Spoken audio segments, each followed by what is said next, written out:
for anyone who thinks it's not real, it's 100% real. Hey, Artie, I got to hypnotize you. I'm not going to hypnotize. Give it a try. No. Why See if you're not? hypnotizable. No. Artie is, you know what? He's not a fun guy. You're right. What happened to you? What? I never wanted. I've never said I wanted to get hypnotized. Are you back on heroin? That's why you're afraid it'll come out? Yeah, we'll get it out of you. Well, you totally fucked me yesterday. You totally mentioned the city, by the way. Oh, did I? Okay. Yeah. What am I supposed to do? Well, I didn't know. I didn't to me first. Why didn't you just say to me, that's not true? You know what? Even my driver said, why didn't you say it was just a friend? Yeah. You're the fucking nut. Yeah. You totally fucked me. You know, you're another scum. How do I fuck you? I mentioned... Suppose someone took chess out of your life. Now I can't fucking play my chess. Oh, please. You can take it out of my life if you do me a favor. Like there are 10 million ways to gamble. You'll be fine. This was a fun way to gamble. You'll find another I said to somebody bookie. yesterday, Artie loves the whole romance of giving money or getting money from a guy who might break his legs if he doesn't pay. Because that guy wrote me again. And he claims, he still thinks you're using because he says... Yeah, forget it. I'm not going to get into it. Yeah, because you'll ruin another thing, his drug thing. I don't want to ruin anything. I don't want you getting ruined. Guy's a little nudge douchebag. Artie's going to do what Artie wants to do. Yeah, you see, I told... Artie wants to gamble. Yeah, you see, I told Jason to print this out. You didn't get the note? What? On the email I got from this guy again. You sent it to Artie? No, I sent it to Jason to print out. All right. So your friend called you, he's pissed? Well, you know, yeah, he's got, the city that he mentioned is the guy's sort of, you know. Well, why didn't you just say it was a friend of yours? You got in the car and you weren't betting. I mean, if you want to keep it secret. I don't know. I don't know what's going on in your life. What is Howard have truth serum? Yeah, I'm naive about this stuff. Here's what the guy says. No, forget it. Let me see what you're going to read. All right, yeah. You read it then. I wasn't going to mention anything specific. Oh, my goodness. You read it. No, he is a jerk-off. What does he say? Tell us why. I didn't mention the city. I said what city it bordered. It's 5 possible towns. And I will say it to his face, you jerk-off. What? And by the way, I didn't mention the city. I said what city it bordered. It's 5 possible cities. That's right. He didn't say the exact city. Right. Dude, first of all, go where I saw you this afternoon, and we'll see who says it to whose face. Oh, is he threatening you? Piece of shit. What does he say in the letter? Oh, he says, second, I'm not a punk. If he's going to say it to my face. I'll say it to your face this afternoon. You know what? You don't need to fight anyone. Just calm down. No, just go there, asswipe. But what does it say in the letter? What is he saying that's getting you so upset? No, he just said say it to my face. No, what else did he say? He's fucking with my life. What else did he say? Nothing. I'm not... You don't want to read that? What does it say? I don't want to. You know what? You're a fucking homo without a life, douchebag. Look at you. Let me get a few things straight here. I heard Howard read my email yesterday, so I jizzed my pants. Howard read my email, guys. Yeah, what else does he say? Bring some of your faggot friends, too. What is it, Ralph? Artie, I love you, but why are you blaming fucking Howard for you ratting out your bookie? You're the one who said you were, like, with a bookie. You could have just said, like, oh, yeah, Fred said hi, and I said hi, and he left. Yeah, I was picking him up. We were going to go to a game or something. Yeah. We met. Well, that's where we meet. Like 100 things you could have said. Right. But he blames me. I'm not listening to Ralph. I'm reading this. You're always blaming other people for your problems. And Ralph should know. And you know what, Artie? You never have a good with a book like your action. It's horrible. Yeah, right. I've bet with you before. You owed me $100 for 2 years. Fucking pussy. You have to break his legs. If Artie's waiting for you to do betting with you. Keep betting on the fucking loser Giants. Good job. Move into Sam's house and get the fuck out of our lives. Fat fuck. We'll get Beetlejuice to pick out Howard Schultz. Get fatter, Artie. We're more of those fucking Beetlejuice will pick out Howard Schultz. You can live with Sam and blow him. Are you wearing one of those shirts you wore last week where your fucking belly hangs out the bottom? That's not necessary. That's really nice. Yeah, Ralph. No. Yeah, everybody wants to see that. You ugly freak. Yeah, you fucking fat fuck. How many donuts are you eating now? How many donuts are you eating now? Thank you, Ralph. Thanks for, Yeah, exactly. Right. Go fuck your Star Trek figures in the ass. So did the guy... Go fuck your bookie in the ass. You fucking loser bookie. Hey. Don't call my bookie a loser now, Ralph. I'll tell him where you live. Yeah, like he's got any action. Like he's meeting you at a diner for $500. Yeah, he's real top of the line. I'm sorry, he's not like your bookie. Yeah, right. But you still want to get paid. Exactly. Ralph. Fat fuck. Yeah. Oh, that's nice. I thought you guys were friends. Oh, yeah, I thought he called I love him Artie. I love Ralph, too. So did the guy have more information in this new email? No, it's just all stupid shit. He's got a theory about when you pay your bookie. You know what? The guy loves, read the theory, though. The guy loves that he had his name mentioned. Exactly. I didn't mention his name. What is... What's the theory? Read the theory.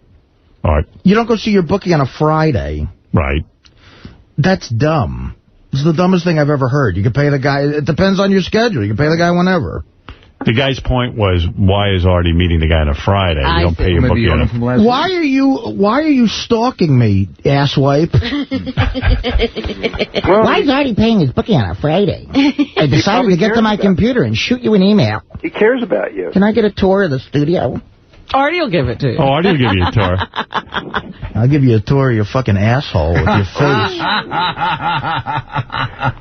Friday is Shabbos. Yeah, you don't pay your bookie on Shabbos.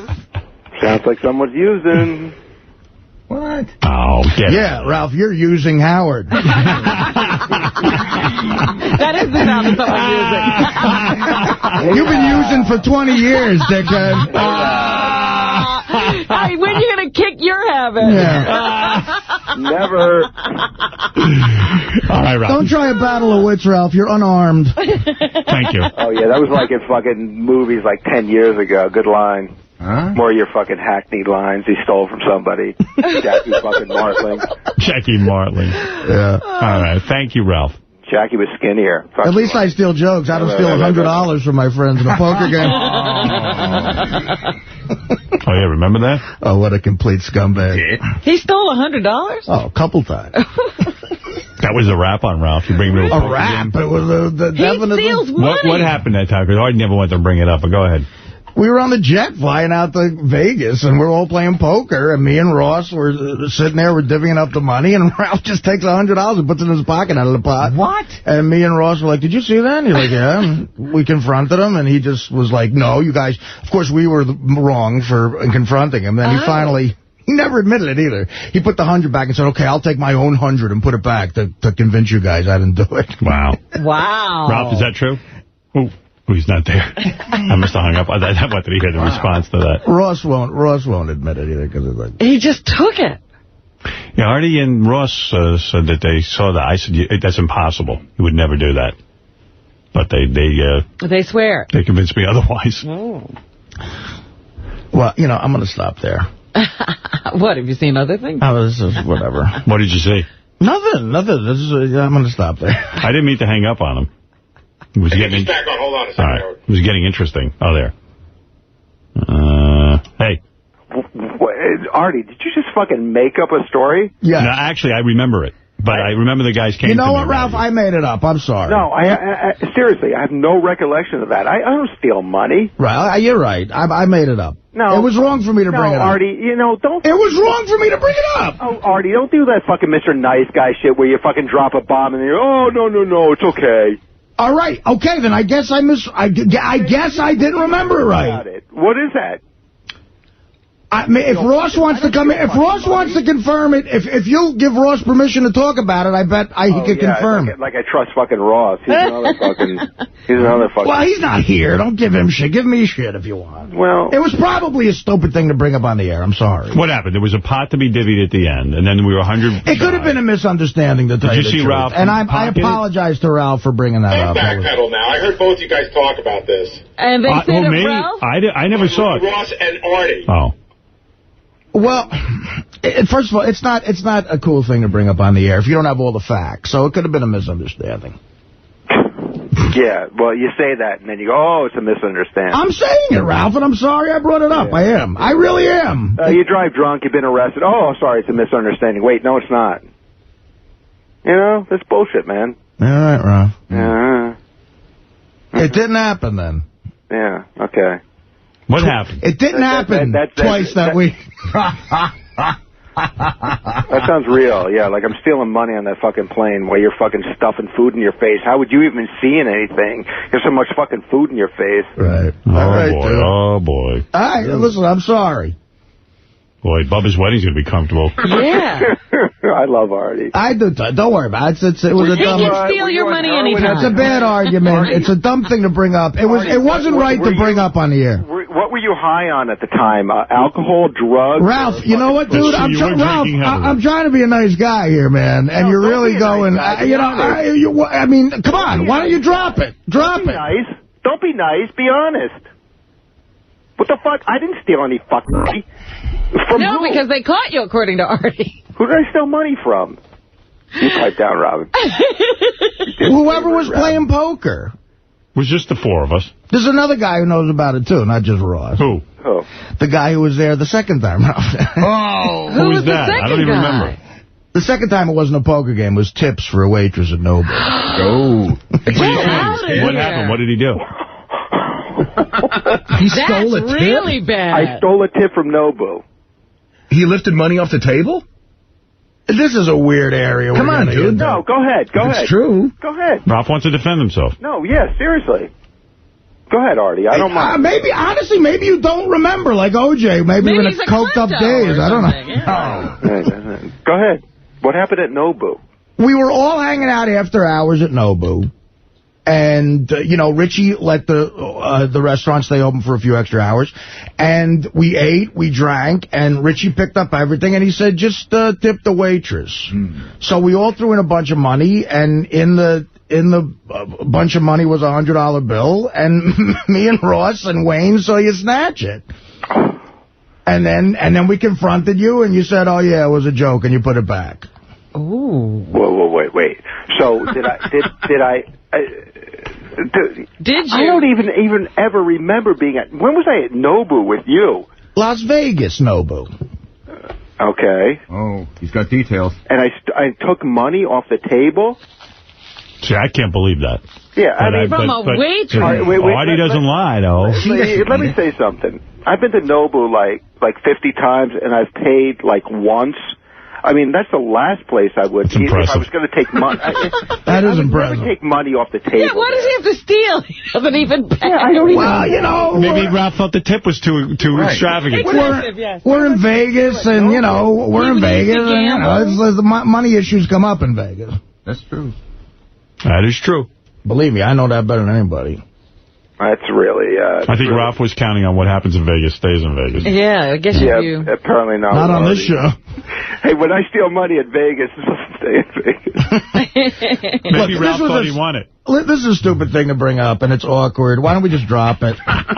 Yeah, well, bring us something else that you want to, like, drop a bomb and then say, oh, no, it's okay. Ralph, you called up to fuck with me, and I was in a shitty mood about this dickhead, and, you're allowed to call up and be insanely insulting. I mean, all you do is you call up, you're calling me fat, drug, blah, blah, blah. I'm just supposed to sit there and take that, and then I said something else completely joking around. You could have hung up, but you don't want to hang up. Or he could have said that wasn't true. Artie, wait a second. You are fat, right? I mean, and you are a scumbag thief, right? Oh, you stepped into that one. I guess what's tipped in Vegas doesn't say you were a fat fucking loser Jersey scumbag. I just said you were fat. Right. Didn't Ralph break into your hotel room and go through your wallet once? Yeah. Artie, he rifle through your pants. I'm really disappointed in you, Artie. That's really bullshit, man. You know I didn't steal money off the fucking table in the fucking plane. Who else saw it, Artie? First of all, I'm in a plane. There's all that food and everything. I'm having a great time. I'm going to steal fucking Howard, money. you're going to sit there and pretend you don't remember this conversation? I remember the whole conversation. I just didn't see this go down. I'm being honest. At Nobu? No, on the plane. On the plane. I did miss it. You know what? Seriously, I did. I said to you, I can't believe what you're telling me. And you said it, and Ross said it. And I remember... So you remember Ross saying it, too?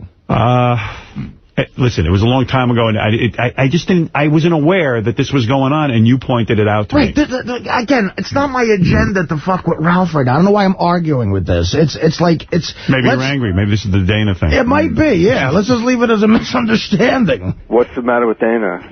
They broke up. Oh, again? You were freeloading in L.A. during that. You missed you the missed whole it. thing. You were at Sam's house freeloading. What happened? What happened, Artie? You don't know? Is that Artie got laid. over? Artie got laid by a different girl. And did she break up with him? Well, we broke up before that, but that's sort of... Yeah, but Artie put Put the nail in the coffin. puts the explanation point at Who the end. was the girl get laid by? He's not.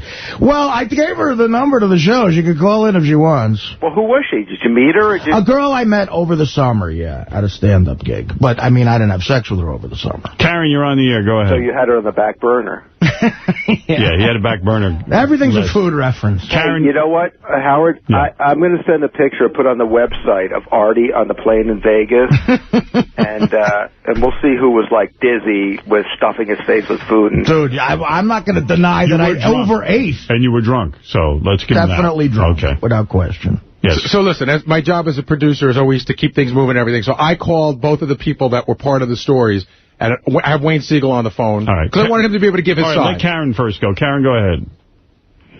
Hey, Howard. Hi. What do you want to say? Say it quickly. yeah, I just think that Ralph must have taken the money because he's really seems to be defensive about it. All right, that's fair enough. Wayne, what do you remember about this? Were you really involved, or... Yeah, good morning, everybody. What's up, Wayne? All right, Ralphie boy, I love you, Ralph. Mm-hmm. What happened was, when we were at the table... At Nobu? At Nobu. Yeah, Wayne wasn't on the plane. All right. I wasn't on the plane, but I was at Nobu. Mm-hmm. The money went up on the table, and I put up a lot of the money because I was just buying dinner. Mm-hmm. The check was coming, and I said, wait a minute, where's the fucking money? We can't be short $100. I turned to Ralph. I said, Ralph, did you take the fucking money? And I was half laughing, and with a grin, oh, I must have made a mistake, and out came the 100. Whoa. Mm. But Artie just said there was no check. I don't know. We were all putting not money. sure. What was We were the putting 100? money in a pot We're for putting money in a pot. right to pay for whatever. Right, to pay Either a for tip or whatever. Yeah, Richie might have given us a major discount. Right, there was, but there was money that was due. We decided we Was were it going like a to bucket pay. of money? It was like a pot of money, like in a Everybody poker threw it. game. Oh, I'm yeah. sorry. I thought you were handing it out.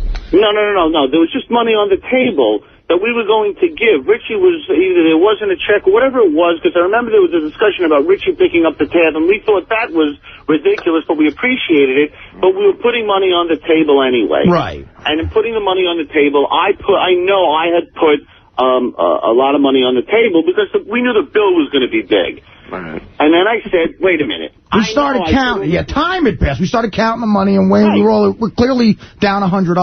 Right, and I said, wait a minute. That can't fucking be. Where's the money? What It's gotta be there. wait. What were you counting? They were counting because they calculated a tip a certain amount, and it was short. And it disappeared. So you're saying I didn't put money in and I took money out? I remember saying, where's the money? And I looked over at you, and I said, Ralph, did you take the $100? Kidding around. Kidding around, and you had a grin and pulled out the $100 and put it on the table. Oh, so like maybe I like took some money jokingly and put it in? Or I was putting it in my pocket and trying to run out with it? All I wanted Wayne, let me ask you a question. Who jokes like that? Wayne, stop the bullshit. It's a good one. Because I don't really remember this, and it's possible as a joke, A joke? You had money on the table and I took a... What if they hadn't caught you in on the joke? When were you going to spring this joke? Surprise. No, stop it. You're a regular Henry Youngman. Wayne, listen, it's possible that I did it as a joke. I don't remember this incident, allegedly. They didn't see you take the money. Robin, shut up. Did you catch, are you saying you caught me stealing $100? $100? I'm going to fucking steal $100 off the table. Ralph, fucking there was ridiculous. a bunch of friends sitting at a table, and there was no way that anybody, including me, was going to accuse friends of taking money. Wayne, do you think I'm going to steal fucking money off the table for a tip of a free meal? No. So why are you saying that? Ralph, okay, you got on the air finally after 5 years. Good job. Ralph, I'm not looking to get on the air. Yes, you are. Ralph, Wayne runs a very huge car. Ralph, let's reverse it for a second. And they called him. Ralph, would you... What? Let's for a second say you didn't take the money. Are you telling me that as a magnanimous gesture to get out of the restaurant, you took $100 out of your pocket to say, oh, okay, I'll just put it in so we could leave?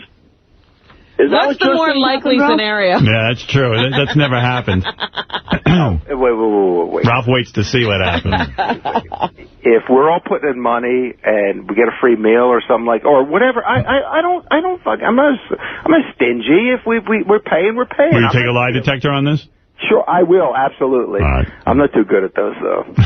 I fail miserably. Just put in the last one, you're a big homo. Yeah. With Ed Torrey, and I don't know if they're accurate on any level. That's the best. Are you stealing money off the table at Nobu?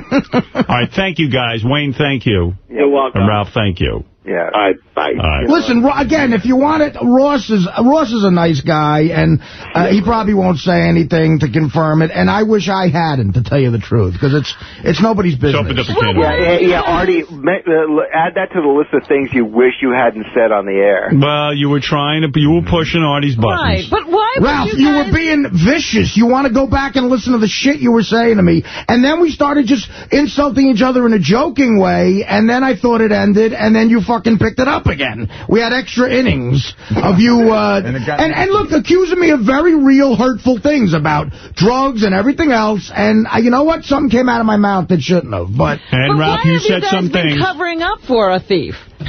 Ralph, you said some things. Well, he's a friend, you know. I mean, it's an embarrassing thing. The guy's 48 years old. He's stealing $100 bills. You're both my friends, but you did say things. Seriously, I give a shit. You know, whatever you say, nobody's going to listen to you. You're like a fucking degenerate gambler, drug addict, fucking bank robber. I'm listening to him. Now, Ralph, listen to me. Listen to what you're saying. So, I mean, look, okay, no one's going to... Both of us stand up in court. More people are going to believe me than you. Well, if you were a judge and you just heard Wayne Siegel, what would your conclusion be? I would say that's very damaging, I have to say, Ralph. Yeah, well, let's ask the question. If you've got Ralph telling a story and Artie telling the other side of the story, who do you believe?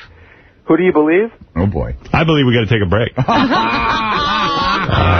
Thanks, boys. All right, Ralphie, thank you. Thank you. Thank you, Ward. Hey, Artie.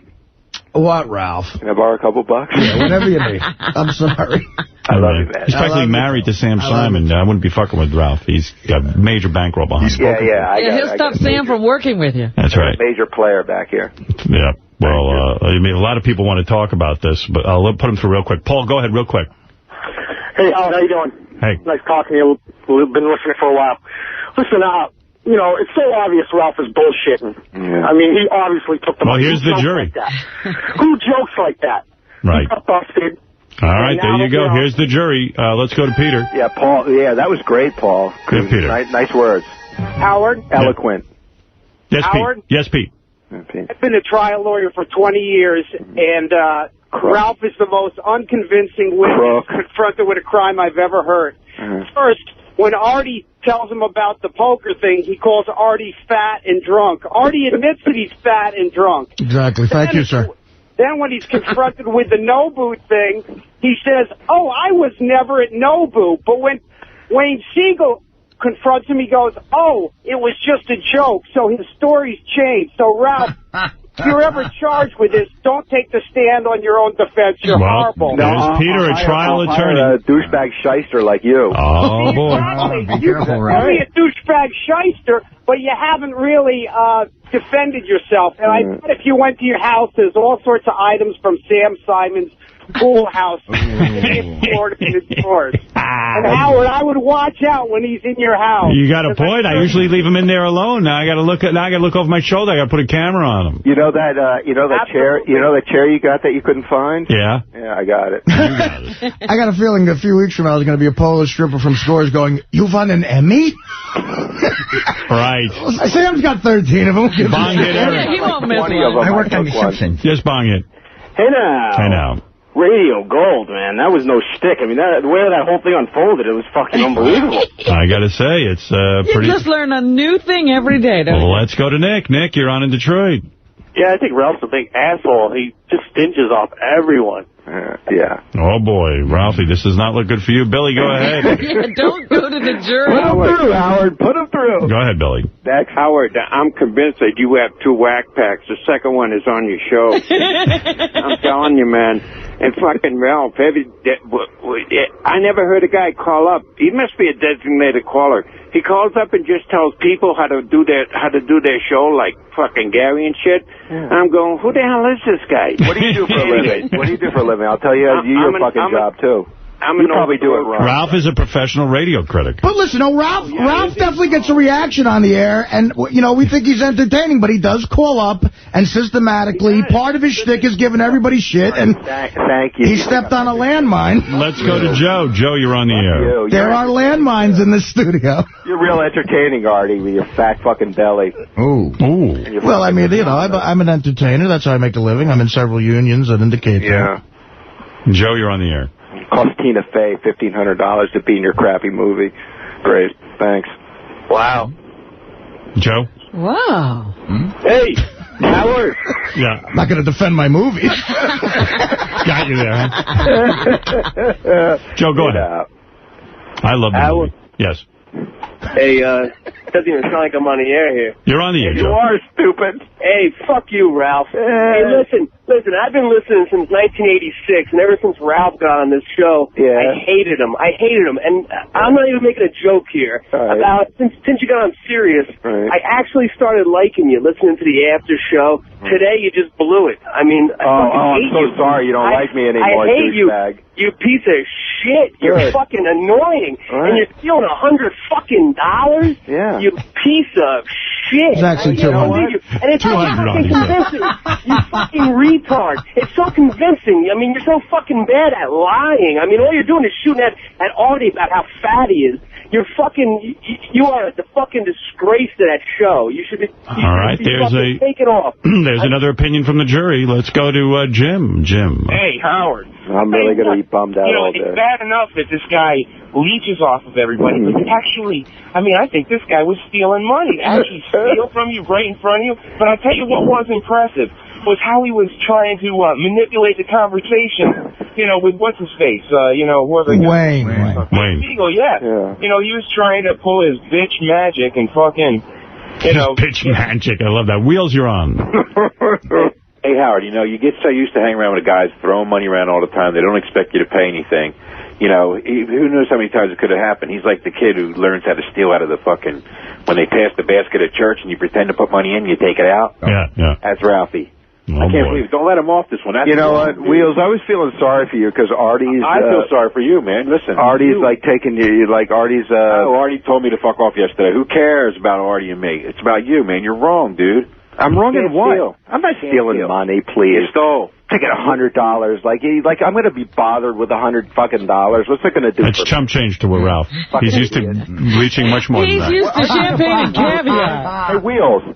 Yeah, I'm in a wheel. Fucking roll out of there, douchebag. Oh, boy. Hey, Wheels, did you get my message last night? I'm sorry. Okay, let's go to Nancy. Here's I have his right number. Go ahead, Nancy. Ralph, what a freeloader he is. Get a real job. All right. Why would I want to do that? Exactly. Let's go to Joey Booth. What fun is that, you fucking cunt? Hey, Joey. Oh, my goodness. Wow. Yes, Joey. Next up. Who's up next? Joey, go ahead. Go, Joey. Set him up so you can knock him down. Quickly, Joey. Howard. Yes. Oh, Joey Boots, I like him. What's up, my brother, man? Ralph, I think you're so right on. You speak the truth. All these other people are so scared to speak the truth. I love you, man. And, I don't think you tried to rip off that money off that table. All right. The jury is turning. There's one vote for Ralph. You know what? Joey is a very intelligent guy. Joey is intelligent. Screw people on the show. He can be friends with you, but he'll still talk against you. Joey, the one holdout on the jury. All the time. Now we're going to be here all day now we have a hung jury. Joey. Joey is like the Lee J. Cobb in 12 Angry Men. It is. All right, thank you. All right, brother. All right, Randy, go ahead real quick, and then one more call. Ralph with a full safety blue. An hour and a half. I have not taken a break. Spread the word about Sirius. We do not take commercial breaks that often. Let's go ahead to Randy. Go, Randy. Come on. We got to move quick. Quickly, Randy. You want to weigh in on this or not? I just wanted to ask, is Ralph going to be in charge when the plane crashes? Huh? Oh, that's good. Oh, thanks. Great. Let's go to Mark. Jesus. Yeah, Artie, let me ask you a question, Artie. Go ahead. If you were at the table with all your friends, and Ralph wasn't even part of Howard's regime, he would have got fucking cracked at the fucking table. Tell me you wouldn't have, Artie. I guess amongst other people in a different situation, absolutely. Ooh, what table, stupid? At the no boot. Either table. Oh, fuck you fucking douchebag. Smacked right up, you fucking piece of shit. You white trash fuck. Fuck you. Go back to the French fryer. The fries are ready, douchebag. Yeah, okay, Ralph. Okay. Go fuck yourself, you dick. Wow. Kingpin, you got the last word. Oh, Kingpin. I like him. Yeah. How you doing, Ralph? I love you, man. What's up? You fucking bone smuggler. Jesus. Wow. Artie, why don't you fucking just pop him right in that berry thing? Listen. Pop that berry right off. The problem is, I have no way of proving this happened, so what the fuck are you going to do? You know, but Joey Boots called up and said... Steven fucking bastard, we should take you out in the fucking back and feed you. Boots called up and said Ralph's the only honest one. And, you know, every time I say something honest, like I critique Richard's stand-up a little or this happens, this is why you're not honest, because of this shit. I mean, what the fuck? It pays better to be phony. Everyone's happier. No. Ralph, I like this. All right, Ralphie, thank you. Thank you, Artie, for your honesty. And I'm sorry you guys had a fall. That's it. That's it. I mean, my goodness, it's been going on for an hour. That's right. You want to talk? By the way, Tracy got a ton of email last night. She's here. Oh, she is. Did you guys see each other? Yeah, she came to me and talked to me about business, and I was very... But was it awkward? Yeah, totally awkward for me, not for her. Nothing was said about last night's show. No.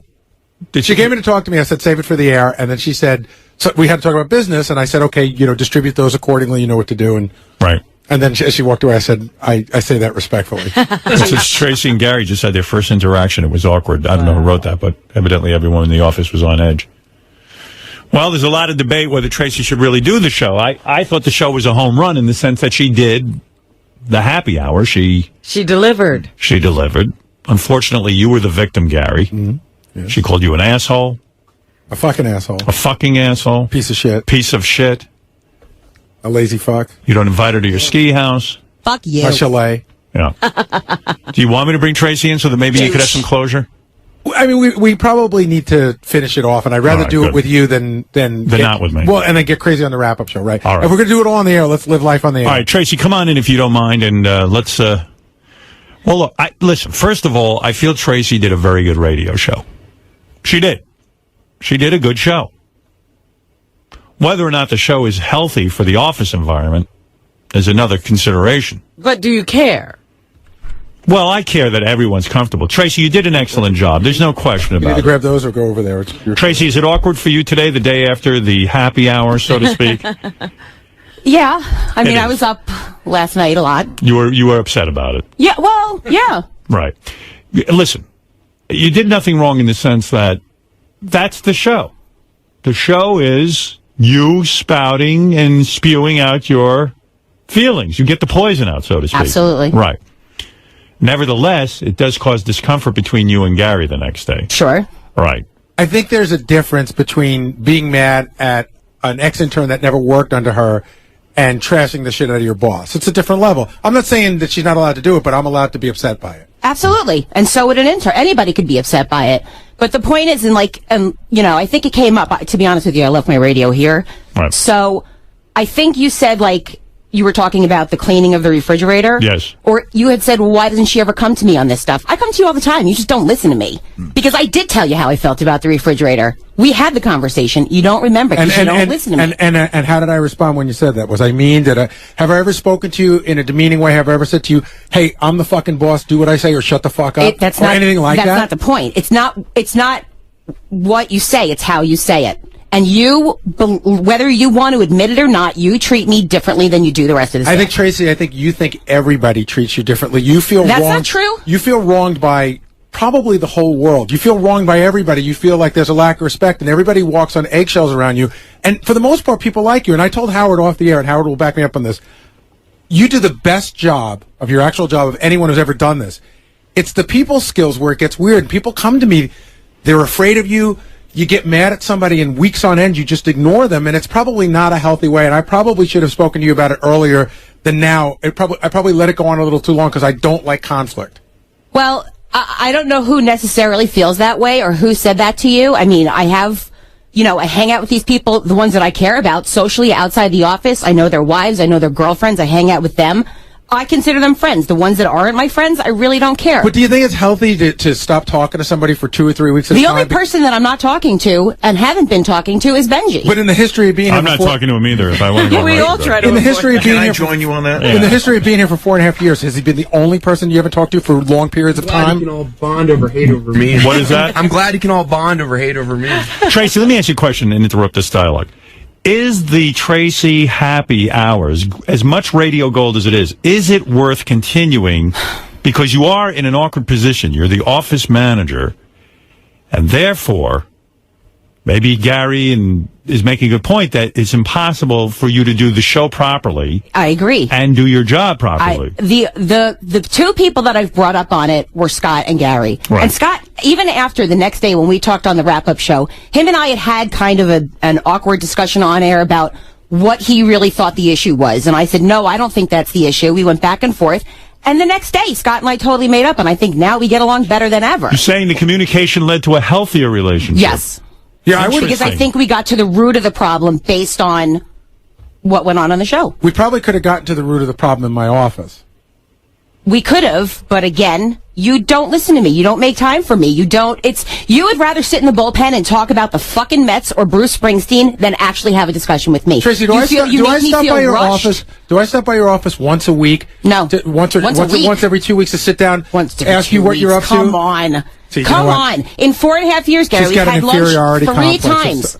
3 times. Okay, and how many times have I had lunch with Will and Jason? I don't take people out to lunch. You take them skiing, and then you offer to take them to the Friars Club. But wait, on the skiing thing, Gary explained. We're not friends. We're not friends. Hold on. You don't even. There's an explanation which you're unaware of. All right, let go him ahead. talk. Well, Gary was claiming this morning the ski trip was.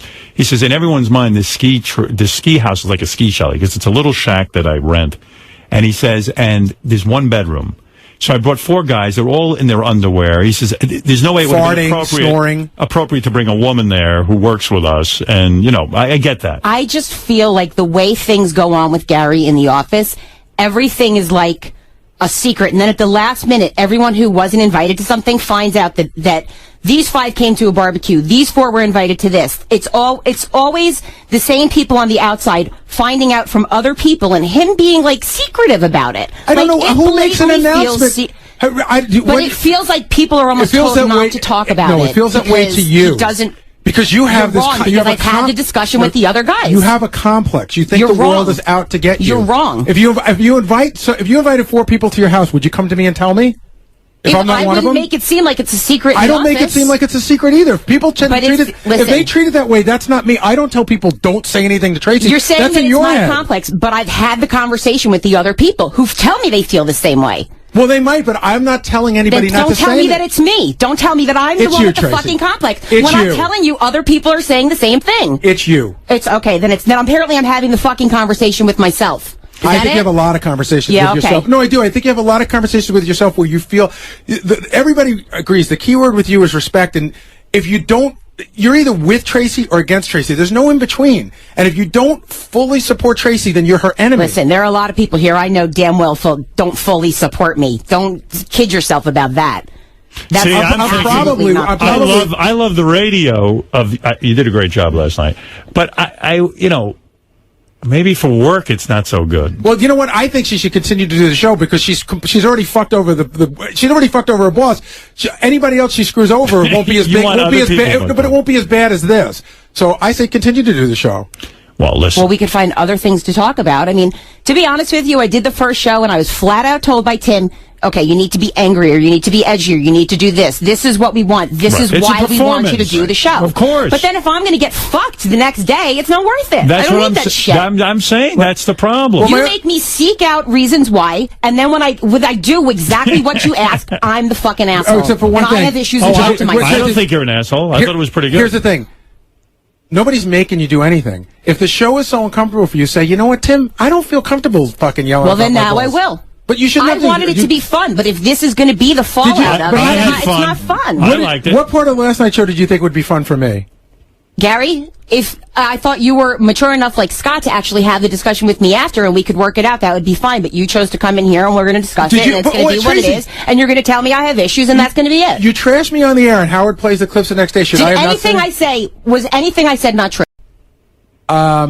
I didn't. I explained why he doesn't play Sporkle. He doesn't play Sporkle. Okay. I explained why I didn't bring it to the ski house. I'm sure he doesn't even know what it is. Why I canceled the Friars Club. I did not feel I was demeaning you when I asked you to empty the refrigerator. But if you feel that way, I apologize.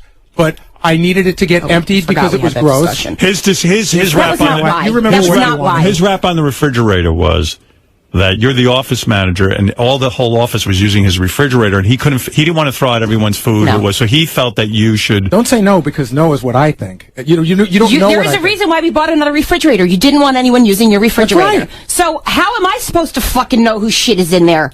You said, and it wasn't about cleaning it out because it was gross. They were coming to work on the air conditioning system here, okay? They were turning off the power, and you thought things were going to go bad, and you said, I don't really know what in here is mine and what's mine, and we need to get this out of here because they're turning it off. And I said, okay, Gary, and I picked up a garbage can. I said, Gary, is this yours? You said no. So I threw it in the garbage. Picked up the next thing. Is this your... Because you couldn't do this? You needed to call me in to stop what I'm fucking doing to clean out your refrigerator? See, how do you respond to that? This is how, when somebody talks to you like that, how do you deal with it? That's degrading and it's demeaning, Gary. And if you don't see it that way, that's your issue. And this is an example of why I think you're an elitist. Why you think that's okay. I don't even sit in the bullpen. Why didn't you ask Jason to go in and do it? I'm already tuned out. And I don't mean like I don't care what you say. You normally are when I talk to you about anything. I don't mean I don't care what you say. I mean there's no talking to you at this point. There's no talking to you. You're on. Now the other accusation put your foot on the fucking gas and throwing a brick on it. You're not going to hear another word. Okay. All right, but the other accusation was there was one other one that I thought was the one that I felt I could help you with. That Gary doesn't like. Sometimes he'll send Will or Jason down to your office to tell you something. But I have to admit, I get Gary in here sometimes, and I say to him, Gary says, I can cancel the meeting if I can get through 50 things. So he starts, and I start giving him a whole bunch of stuff to do. He says, make sure you tell Tracy right away. He turns to Will or Jason. He says, make sure you tell Tracy to cancel the meeting, because he knows, like, Doug Hurwitz comes over here, and a whole bunch of guys come down. Sure, absolutely. So he says, go tell Tracy, I can't do this right now. I need to meet with Howard. I've got 3 seconds during a commercial. So he he uses them as conduits to you. Absolutely. And I understand that. Oh, you do? But I feel like I think that was just one example, the meeting, of things that happens with. And I think a lot of the times, it's like, I don't know who thinks what, but it's like, back to the meeting, it'll be canceled. And I'll say, hey, is the meeting canceled? He'll say, I don't know yet. I'm going to talk to Howard, see what I can get through. Right. Fine, absolutely.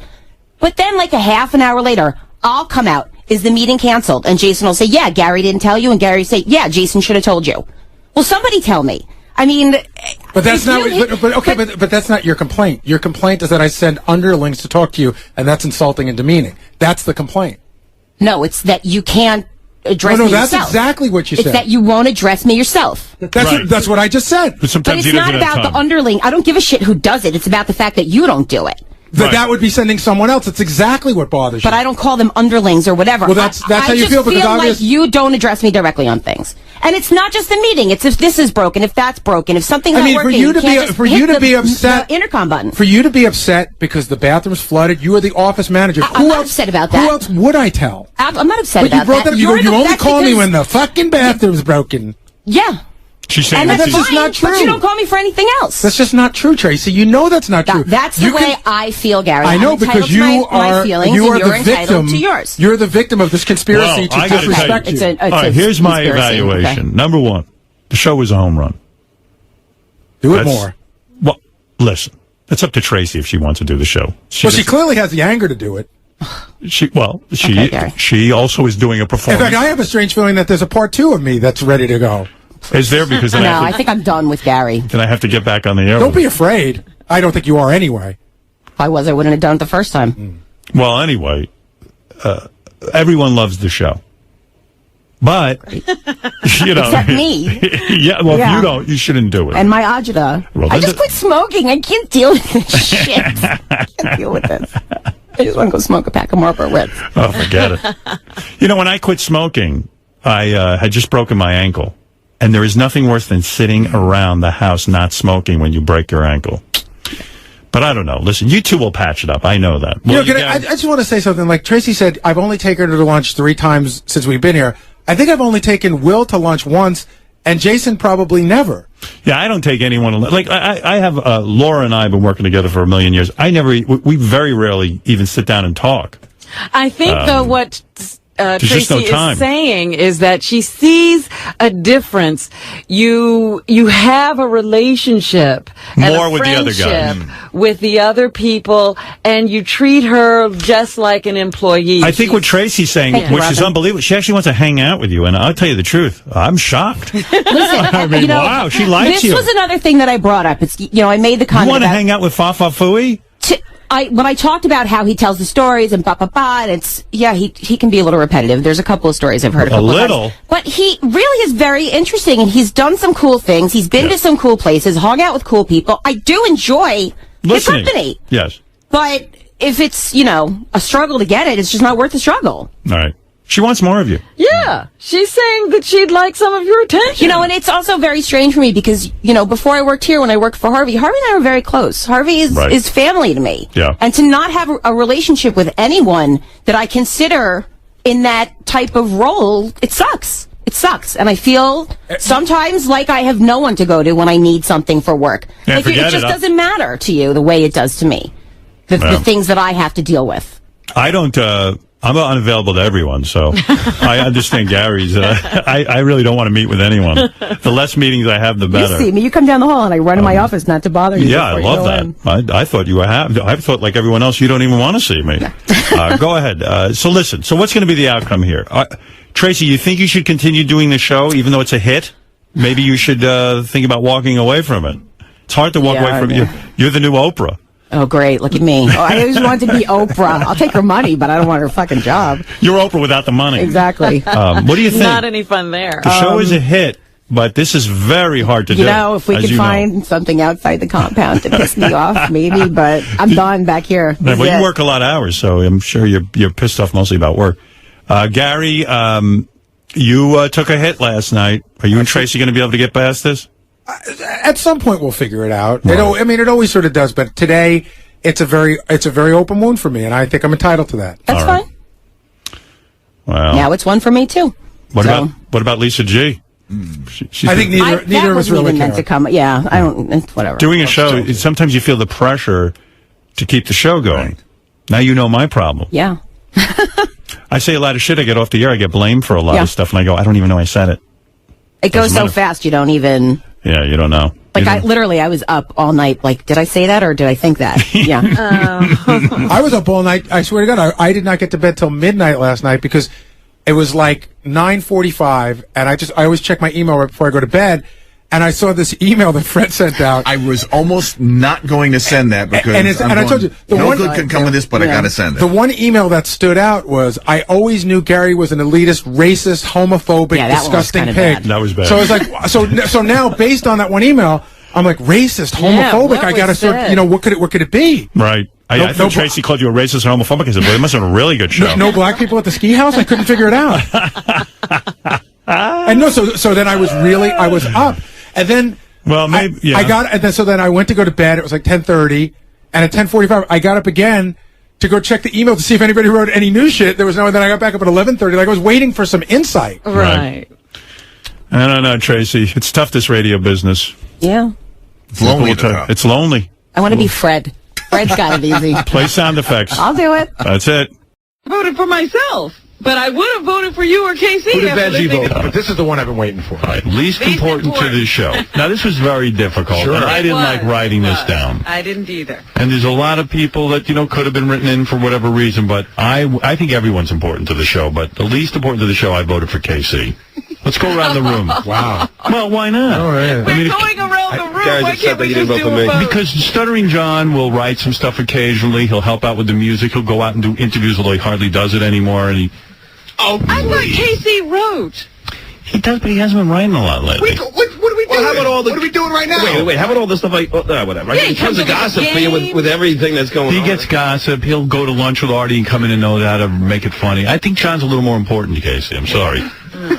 You know, and Benji's improved his importance. He's written a lot of funny things. And yeah, see, for me, I guess I see what Casey does more. So Casey didn't even come into the equation, and that left it between John and Benji. And I walked in here with Benji, but then I looked over at Benji, and I remember how much he does all day long. Right. And again, John, I'm not saying that, but here's the point. There hasn't been a negative thing you haven't. But here's the point. It's not I don't care. But it doesn't mean that you're not important to the show. No. I like this. Let me say he's the least important. If we have to fire someone, if I had to fire someone, John. it would be you. But it would be a tough call, and it's just you're important to the show, just not as important. No. as Howard and Robin. Don't do mea culpa. No, that's fine. I'm not shocked. Who'd you vote for, Robin?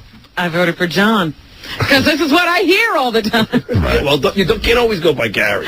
Casey, who'd you vote for? I voted for John. just because, like, as far as, like, what goes into the show and stuff like that. I mean, he's great when he follows people around, he tells on people, which is great. It's good for the air and stuff like that. But well, that's what the whole point of the show is. What's good for the air. I find that John. Jesus. John, not only there's also other stuff that goes into it too, John. Fred, who'd you say was least important? I said Benji because John's been with the show longer. He's done a lot. For a body of work, he's done more stuff. But he doesn't do that body as much anymore. If you're going I get recognized. I'm not saying even when he goes out and asks questions, we have to write it for him. Yeah, all right. Yeah, you're right. Maybe it is John. I went to KC, but who did you say, Artie? The single most depressing thing for me is when I take days off of the show and I'm in L.A. and I'm driving around listening and I'm laughing just as hard as I did 10 years ago, and I realize I'm not needed. So I'm a very lucky guy to be sitting here, and I always realize that. So I voted for me. Wow. I didn't consider that. You're right. I didn't think of that either. Yeah, you know what? You're making a good point. I'm in L.A. in traffic, and I'm going, wow, the show's really... Casey, I apologize. Sorry. Yeah, okay. And Benji, who did you vote for? I voted for John. All right. Who won, John? John won. John is least important to the show. That's correct. I don't care. Who'd you vote for? I voted for KC. That's all I care about. I'm sorry, KC. So me as your boss, you can care less. No, I care about what's on the air because what I think I do is good for the air. It might not be good for the back production that you're doing back there, but I think it's good. That's why I think it's funny that I'm in charge, but Joe could care less than I do. Howard's ultimately in charge, Gary. I mean, I'm sorry, but he is. He's in charge of the content of the show. Is Howard. So if I'm part of the content of the show, then I'm glad Howard would say I'm not the lead. But don't you care about what people think about The Office? No, I don't care about you because everything you vote for is me. That's negative. True. So why would I care what you vote for? I don't. It's so jaded. But it's not jaded. It is. You don't. There's a certain. It's so you have an agenda with me. It's so obvious. Lack of enthusiasm. It's so no. It's a total enthusiasm on the air. I'm totally enthused to make the show. It's anything I can find out. I'm in here with it because I don't care if I'm losing everybody, every friend here. I'm happy that the show is better for it. I'm happy about that. I don't care because what you think about there because I'm not staying too pulling tape for you. I'm happy with what's on the show in here. So I'm glad Howard didn't say I was leaving. That's all that matters to me. I'm sorry. So then, it's Howard Stern. Do me a big favor then, and don't take this person. Do me a big favor. Don't come to me anymore at 11 o'clock and say, "Can I help you with anything?" I'll help you because you obviously don't want to. You don't do whatever you need. You know what? I'm going to say this now. We were going to Vegas, right? Right. So John, we were all overworked. John came by, said, "Hey, can I do anything for you?" So I gave him something to do, but John doesn't stay. He takes it home. He makes phone calls from home, and then people call back here. Howard, I gave my personal number. If you can't stay here to do the job, I don't need you. That's a lie. I gave my personal number. And did it? It's just weird. Where do you have to go? And handled the whole thing. But to me, emailed everybody. Hold on, can I just say something? To me, if I need your help on a rare occasion, so if I need you, when you're not here, all I see is you and Artie eating lunch, and I'm thinking, gee, you could be here. You know what, Gary? You go to the gym. I hear you go to the gym almost every day, have plenty of lunches during the day, and that's even a farce. And plenty of people behind the scenes have told me that you leave around 12 o'clock, go to the gym, and come back and stay till 3 or 4. No, I don't hear it's always that late. And how would you know, John? You're never here. How would you know? People have made observations about you that say it's so hypocritical that you goof on me for for leaving. Well, that's really interesting. Why don't we both take a week off and see how much the show suffers? Gary, separately. I know you're important to the show. I didn't say you were least important, Gary. I know you're important to the show. I'm not saying that you're not important. I think it's funny that you. I still think you're the ugliest. I think it's funny that you do nothing to help me, yet you yell at me that I don't do anything that you want. I'm just saying that I care. No, you won't do anything you want because you won't stay and help. You do anything that I want that fits into your schedule. Every day I ask him, "Do you want me?" I'll do if he wants me to do something, I'll do it. Honestly. But it's not, because it's a whole ordeal. It's not an ordeal. It is. It's not an ordeal. One time, I had a doctor's appointment, to be honest with you, the day he's talking there was about. another So I had to time do it at you had home to because do I had something that was already, I didn't know it was going to come up that day. I had something important. So I did it from home. It's fine. You're the most important. I'm not saying I'm the most important. You won for least important to the show. Yeah, well, but as long as your vote wasn't me, I was fine. You go home and check Lotus Notes and work on that? Yeah, I've been trying to, Gab, but unfortunately my computer is down. I asked Jeff to help me out, and it's taking a little. My cell How long has your computer been down? Years? No, ever since I moved, the computer. I never see you on the computer. Yeah, no, I have been in the past, but I haven't been able to get on. My cell phone's on in the car. I take calls for work all day long. I'm not saying I get you home don't, though. and I take phone calls for work. I'm working on the show from home too. I just don't think you have to say. You're the producer of the show. You should. I think it's funny that it's fine with me, but I think it's funny that you're taking shots at me that I'm not here enough when you wouldn't even be here to know how much I'm here. No, people just come up to me and say, it's funny Gary goofs on you about that. And meanwhile, as soon as you're out at the gym almost every day. First of all, I'm not out at the gym every day. I go to the gym twice a week, and I don't take lunch. So there's days that I'm not out at all. So if I'm gone for an hour and I'm back. I mean, John, you leave at 11. You just leave. You leave and you do nothing. You make the producer cash. I'm sure it's a lot more than what I make. Well, guess what? It's not. Yes, it is. It's not. Oh, yes, it is. It's not. I know what you make and I know what I make, and guess what? It's not a lot more. Wait a second. Are you including my show? I don't know what you get paid for, but so what are you including? My salary for the Stern show? It's so much more than me. Do I make 5 times more than you? No. Not 5? Do I make twice as much as you? Probably not. Probably do. Probably not. I think so. All right. There it is. Did we resolve anything? No. Well, at least we got an FM. No FM. You think that you're more important. Gary kind of feels you slack off. I'm not saying, that's what I've been hearing from Gary. I'm not saying I'm more important than Gary. People say behind back that Gary spends a lot of time outside the office, but I feel he's functioning. I'm not saying I'm more important than Gary. And you know what? All I'm saying is that Gary has an agenda with me. No, but it's been this way since I've started. I don't think so. I think he finds that you don't contribute. He hates that I goof on him. And this is the way to get mad. But John, that's not true. I'm very fair. Yes, oh, yes, it is. I'm very fair about I don't think that's true. I do. My big beef with you is your work ethic. Yeah. That's my beef with you. See, when Howard, when Jackie was here, right? When Jackie used to be the guy that would goof on Gary a lot more than me. Okay. Jackie's gone now. So now I'm here. So I'm the only guy who really goofs on Gary. I'm the only guy. But I don't think Gary's confusing the two. I'm not. I think he's saying, hey, there are times if I say to you, we're all overwhelmed, do your work from here so I can be a part of it and we can work and get this all done together. If you go home, you're removed. If that were the case, then why has he said to me off the air when it's like, if I'm brutal on him, he'll say, yeah, John's always wanted to stab us in the back. Oh, listen, I don't like that, but Howard's absolutely right. I'm not. You're saying he has the ability to discern the difference? I do. I know. I think he does. I think I'm pretty fair that way. Okay.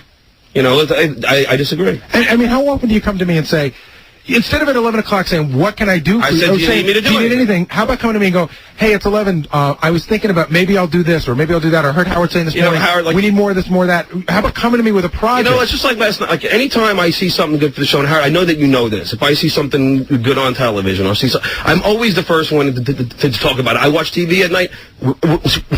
Whatever I can get. We all do that. I think everyone does that. Right, but I'm saying it's not like I'm not thinking of the show outside of the show. No, but there's things that you can do for the show that aren't fun. And if I find out information about anybody, I'm the first one in here to do it. Gary's saying you're good at coming in here and getting airtime for yourself. He's saying behind the scenes it's a little more difficult because you're such a superstar in your own mind. Plenty of time, Howard, off the air, and I've come up to you. You're not going to get the glory necessarily. Yes, fine. Doing some office plenty of time work. I've come to you off the air and said, don't even say my name on this. Really? I don't recall that. I just did it today. I didn't even want the thing about Artie's pubes to know that it was from me. But there are things that I do all the time. I say, don't say my name because I don't even want to be connected to it. But you're not getting the distinction that you don't like the non-glamorous jobs. No, I don't. I'm not. I think Gary's a great producer. But okay, enough of this. I'm sure you guys can take this up off the air. No, here's the funny thing. I'm not angry at John at all. Dominic, you're on the air. Please do this tomorrow. I'm begging. I'm begging one more day if this is the festival. You like this? Oh my But, you know, Howard, honestly, it's just like I say this. People have noticed the friction between Gary and I. And this is not I just make no me. bones about it. There's friction between us. So let me just give you an example. If I come into the office and just say anything, Gary pounces on me like a dog to a cat. Like, I just find I don't agree. He's completely annoyed. I don't agree with you on a lot of things. I just don't. You and I aren't on the same wavelength. But it's not disagreement. He like pounces on me like I just insulted his wife. Yeah, but John, he's your boss, but you don't even respect him. No, that's not what it's about. That's not what it's about. This is not about boss thing. It's about, hey, I saw something on TV last night. No, the problem with you Hold on, Howard, listen to this. Sean, did you ever notice you're never wrong? And did you notice that you and Fred had never wrong either. Did you ever notice that you and Fred had a huge argument in the office last week, and Fred turned around to you and said, Gary's right about you. Yeah. Oh, see, and I knew that would like this. I had one fight with Fred. Fred argued? No, it was over something silly. John made a mistake. He couldn't say, you know what, Fred, I effed up, you're right. You know what? He had to fight Fred to the bitter end. Here's the I love Fred, and I don't think, and Fred's not like that. He doesn't walk around and just... What did you do wrong? Let me just tell you these. There are two in a row, obviously, that I'm talking about just in the recent weeks, and it was just amazing. And believe me, people shook their head and go, what the hell's his problem? I went, and all I said was, you know, Kelsey Graham is like, you know, I bet you that he's mad at you because you made fun of Camille's irritable bowel syndrome, right? Mm-hmm. So I'm listening to a car to Kelsey, and I go, Casey shouldn't be so mad. Kelsey shouldn't, be so mad at that. Why not? Who said that? I said, why not? Why shouldn't he be mad? That's not how it What if it happened to your kids? I said, John, what if somebody... It's like... John's complained that people made fun of his kids, or people make fun of stuff, and I said, how would you feel? I said, I don't, listen. His wife comes in here, though, Gary. But I can disagree with John. But his wife comes... Let's take up the disagreement, why John's right. His wife comes in here, talks about irritable bowel. They come in, they know it's a comedy show, they know it's a Howard Stern show. You hear that, some farting noises, they're laughing, then all of a sudden you hear they don't like it. I'm not saying that Kelsey's rational. You're saying that because you disagree with John...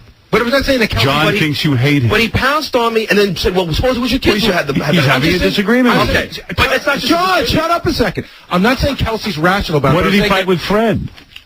Then the other one... Well, I don't know what it was about. That's I was wrong, and it was something that was just... I was doing my show. Somebody needs some information, and it was just a bad time because I was right in the middle of doing it. So John gave Fred the wrong information. No, I had it, but I didn't have it. It's stupid. I didn't have a state, but I had the city, and you gave him the wrong information. I didn't want to complete. I think in Columbus, everybody knew it would be Ohio, so I didn't put Ohio at the Columbus. That was the big thing. Howard, then the other time... I'm in wait, hold on. So Fred came over and he said, John... Well, this is about Fred, and I'm not really... But this is about you as a fighter. Fred's right. But he wasn't right that day. He's right now. No, because I didn't know that I didn't write the Ohio. You fought him to the bitter end. I didn't know I didn't write it, though, Gary. It was the weirdest thing, Howard. It really should have been... Fred said, hey, what is this all about? John said, oh, gosh, I didn't realize that. Howard. I'm sorry. And since then... That would have been all over. Instead it was like... Well, everybody knows what that is. Yeah, but you know what? Goes, John, what am I? I'm saying I was wrong. You're saying that now. Because I didn't know that I didn't write it then. You wasted a lot of time arguing. But it's just Fred and I. He fights about everything. All right, Howard. So here's the other one. Let me tell you this one. What did you say, Fred? What happened was I sent Jason out. I said, I don't have all the information here. Please ask John before he leaves where this is happening, because there was also 2 plugs. It was very unclear. One was about an appearance. There was a club, and then there's another thing that was like at a Bally's or something like that. So it wasn't clear that the 2 were related, number one, and I wanted to make sure that it was like Columbus, Ohio, and not like one thing taking place one place taking another. Sometimes that happens.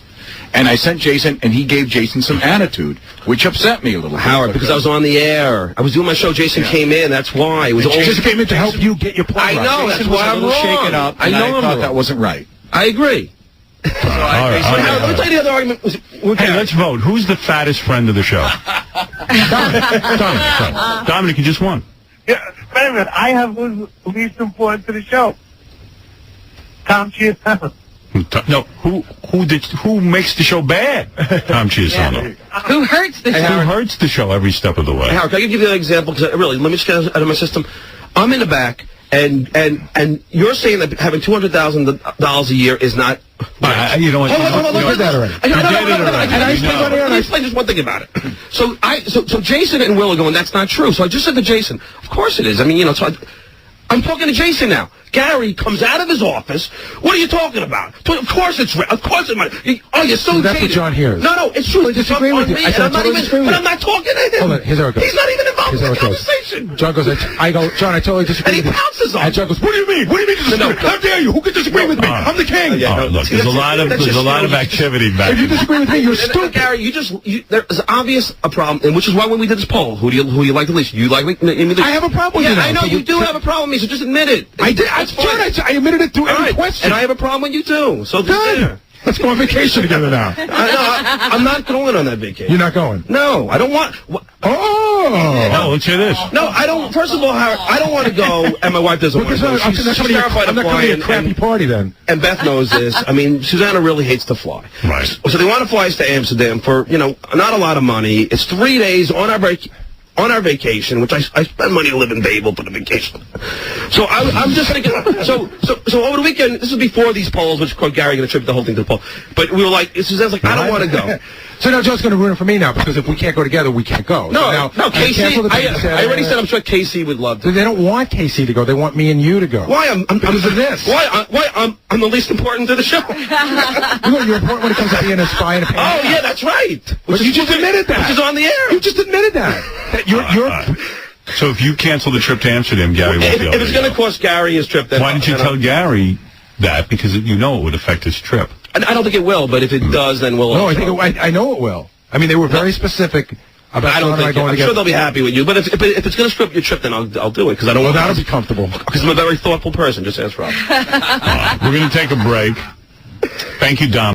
Hey, by the way, you know what I see behind Yucko is Beetlejuice and Miss Howard Stern, Andrea. Give them a big round of applause. Beetle, how are you? You having a good time in Las Vegas, Beetle? Look here. What's up? How you doing? How are you, brother? I'm doing fine. You been winning any money? Yeah, I made over like $4 grand. $4 grand. He lost his voice. What are you playing? Yeah. I was playing like... I was playing it. Is that Louis Armstrong or Beetlejuice? Yes. I'll think if I win it. You ain't my baby.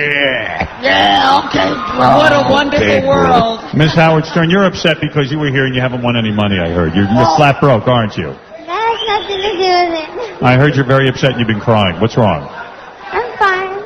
Yeah, me too. No, talk to us. You've been having a bad time. Here's what I hear about Andrea. Andrea tells everyone she's depressed. She doesn't know why she's here. She doesn't know why she came. And that she's broke and we won't help her out with any money. And then everybody gives her a ride somewhere. Yeah. And she begs them for dinner or give me a ride. Is that true? No, I'm fine. I can take care of myself. You want to win some money, honey? I tell you what. I'll put you up in a contest against Beetlejuice for $2,000. Whoever can answer the most amount of questions. You and Beetlejuice. The winner gets $2 grand. Want to play? $2,000. I understand. I'm into that right now. Beetle, you need 2,000? That's right. Can you beat her in a game of wits? Yes. All right. Beetlejuice. Beetlejuice, what are wits? It's my wins, man. I'm good at it. What you get with eggs? Hey, Beetle. not eggs with that. Beetle, here's your first question. Right. What do you call those little white things in your mouth that you chew your food? Fold. Food. All right. That's wrong. All right. Andrea, Miss Howard Stern. Yes. How do you spell imbecile? Oh, God. Okay. Imbecile. Yes. I-N-B-E-S-I-L-E. That is wrong. No. I'm sorry. I have to accept your first answer. Sorry. Imbecile is I-M-B-E-C-I-L-E. Sorry. Beetlejuice and Miss Howard Stern. The score is 0-0. And now let's go to round 2 for $2,000. Beetlejuice is happy about the score. Beetlejuice is very excited that he has no point. All right. Beetlejuice. Bring it up, brother. Beetle, what do you call those little things in your mouth that you chew your food with? Fold. Food. That is wrong. That's wrong again. That is wrong again. The answer is teeth. All right. Andrea, what symbol was used as the emblem of the Nazi Party in Germany? Your first answer, please. What's that called, that little symbol? Can I draw it? No, you've got to say it. Okay. Yes, keep thinking, and the answer is what? Quickly. You're running out of time. Anything that comes to mind, quickly. Quickly, for $2,000. What is it? Go ahead. Say it. Say anything. Nazi cross? I don't know. The Nazi cross is wrong. It's called a swastika.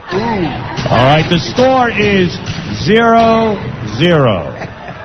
All right, Beetle, you really need this one. All right, Beetle, here's one for you. What does the word... All right. What does T-O-O-T-H spell? L-E-I. What? T-O-E-O-Y. What's that spell? D. D? C-L-L-Y. What's the word? T-O-O-T-H.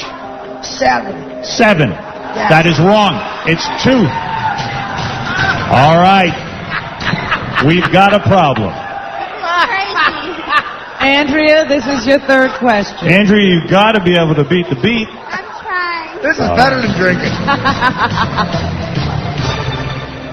I'm scared. What newspaper did Clark Kent work for? Andrea, Miss Howard Stern, quickly give me an answer. What newspaper did Clark Kent work for? Come on, don't even think, just blurt it out. You must know this. The New York Times? The New York Times is wrong. Wrong. What is it? The Daily Planet. The Daily Planet. Now. Yeah, the Daily Planet, you imbecile. No, but it was the Daily News. Yeah, it was the Daily Planet. All right. Here we go. Beetlejuice for $2,000. And the win. What animal does cow's milk come from? Cow. What? Cow. That's right. And now, Andrea, your final question. If you don't get this right, Beetlejuice will beat you. I understand. Do you? Yes. I don't believe it. Andrea, Uh-huh. what is the theory of relativity? Just kidding. The theory of Just what? kidding. Just kidding. The theory of relativity. That was a joke. All right, here we go. Theory of what? What is 30% of 100? 30% of 100? Of 100. Don't even think about it. Give me the answer real quick. Time is running out. Hurry. And $30? $30 is wrong. It's 30. Sorry. Why did you put dollars on the end No, of it? I'm crazy. Well, you came close to winning Beetlejuice, $2,000 for you. And I'll tell you what, Miss Howard Stern, because you're flat broke, $1,000 for you. There you go, baby. It's all happening here in Vegas. I love you guys. Love you too, honey. Now go enjoy yourself. What is this? Thank you, It's a chip. It's a chip for $1,000. Andrea, that's worth $1,000. So, you eat it. You take it to the desk. Now, wait a second. Andrea, do you know what you do with a $1,000 chip? How you get money for it? No. What do you do? Come on, figure it out. Do I go to the cashier? You go to the cashier, and she'll hand you $1,000. But you got to go to Sorry. you got to go to a special cashier. You can't go to the bar. Although, Andrea, if you ask Uncle Artie, he says take the $1,000 chip and you put it down on the blackjack table, then you have $2,000. Yeah, give it to me. I'll bet on that. Right, Beetle? Beetle, you've been drinking? Yeah, 3,000. 3,000. Howard, he reeks, and it's not even alcohol. It's just like he hasn't brushed in a month. I smell like a winner. Where's the beat? The beat? Oh, Beetlejuice. Let's get him in here. He's in full boxing attire. So he's doing this boxing thing full time now? Yeah, I got this tape of him boxing some midget. It's pretty good. Now, is he like the Harlem Globetrotters? He boxes the same guy every time? I don't know, but all I know is it looked Guy like he can beat. it looked like the guy who was fighting took a dive. But I'm not telling Beetle that because Beetle barely connected and the guy went down. And he went to a shadow punch. It was the phantom punch. Liston Ali, Robin. But I choose to believe Beetle really won. Michael Jackson's funny. Yesterday he showed up to great. court in his pajamas. He told the judge he didn't want to show up because his back hurt, and the judge went BS. Well, I mean, he didn't say anything. He just didn't show up. Yeah. And then everybody's sitting around waiting, and the judge said, I'm issuing a warrant for his arrest if he doesn't get here now. And so then everybody got him on the phone and said, you better get here or they're going to arrest you. And just as the warrant was being issued, he walks into court in his pajamas because he just wasn't going to show. Very dramatic. Now, I was riveted to that because there's hot chicks covering that. A bunch of them. oh, here comes Beat. I know he's in a bad mood because somebody told me that. kind of feel like Michael Jackson's getting a little bit set up, though. I mean, I don't know what the... Oh, I'll tell you that in a minute. There he is. That's Beetlejuice in full boxing attire. He's putting on his headgear. Does he think it'll be dangerous in here? He's got his look. Wow. Beetle really has taken up the boxing thing big time. Hey, Beat. You know, Beetle, you'll be interested in this. Beat, you'll be interested in this. I had Sylvester Stallone in here the other day. You know? Rocky. Right. Yeah. Now, let me tell you something. He loves boxing. He would probably love to meet you. You would be the littlest contender. Oh, I probably will. Yeah. Now, I saw tape of your last fight. I couldn't be there live. It looked like you had no problem in the ring. You knocked that guy out. No problem. You had no problem whatsoever. And you didn't get hurt at all? Nah. Nothing hurts you. Ah. Hey, B, put that microphone in front of your face if you don't mind. Thank you. What's the matter? I don't mind. I heard you were a little bit upset out in the green room. What's going on? Nah, there's something to tent. I think Beat's crying, man. No, he's not. You crying? Me? Nah. No. I hope not. Is it something personal? Huh? Something going on in your personal life? Nah. Well, what's upsetting you today? Yeah, I see you crying. Yeah, I see Artie's it. right. It looks like you're crying. It looks like he's crying. Nah. What's that on your face? Huh? What's that on your face? Oh, I got, I'm allergic to things. Oh. Allergy. Oh, okay. Yeah, I have allergies. That's why. You're all right. You ain't crying enough. Huh? Nah, that's allergies. All right, good. Yeah, I tell you, this whole fighting thing, you're going nuts with it, huh?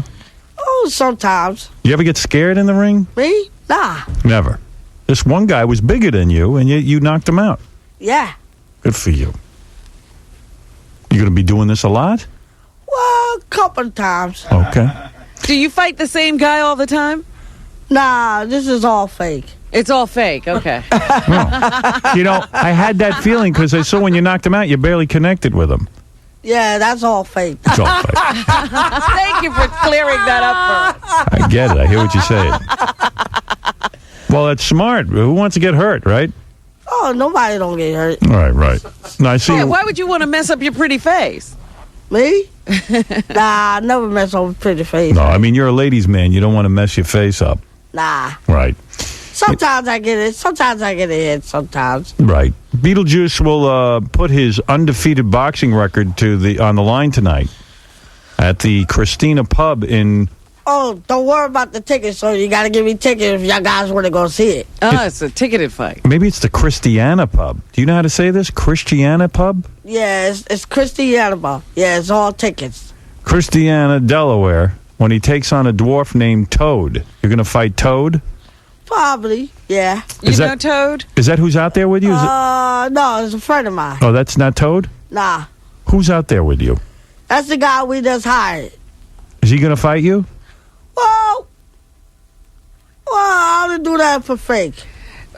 So maybe he's like a sparring partner? Who is he? What is he? Nah, he's my sparring partner, but we just do a little fake. I see. All right.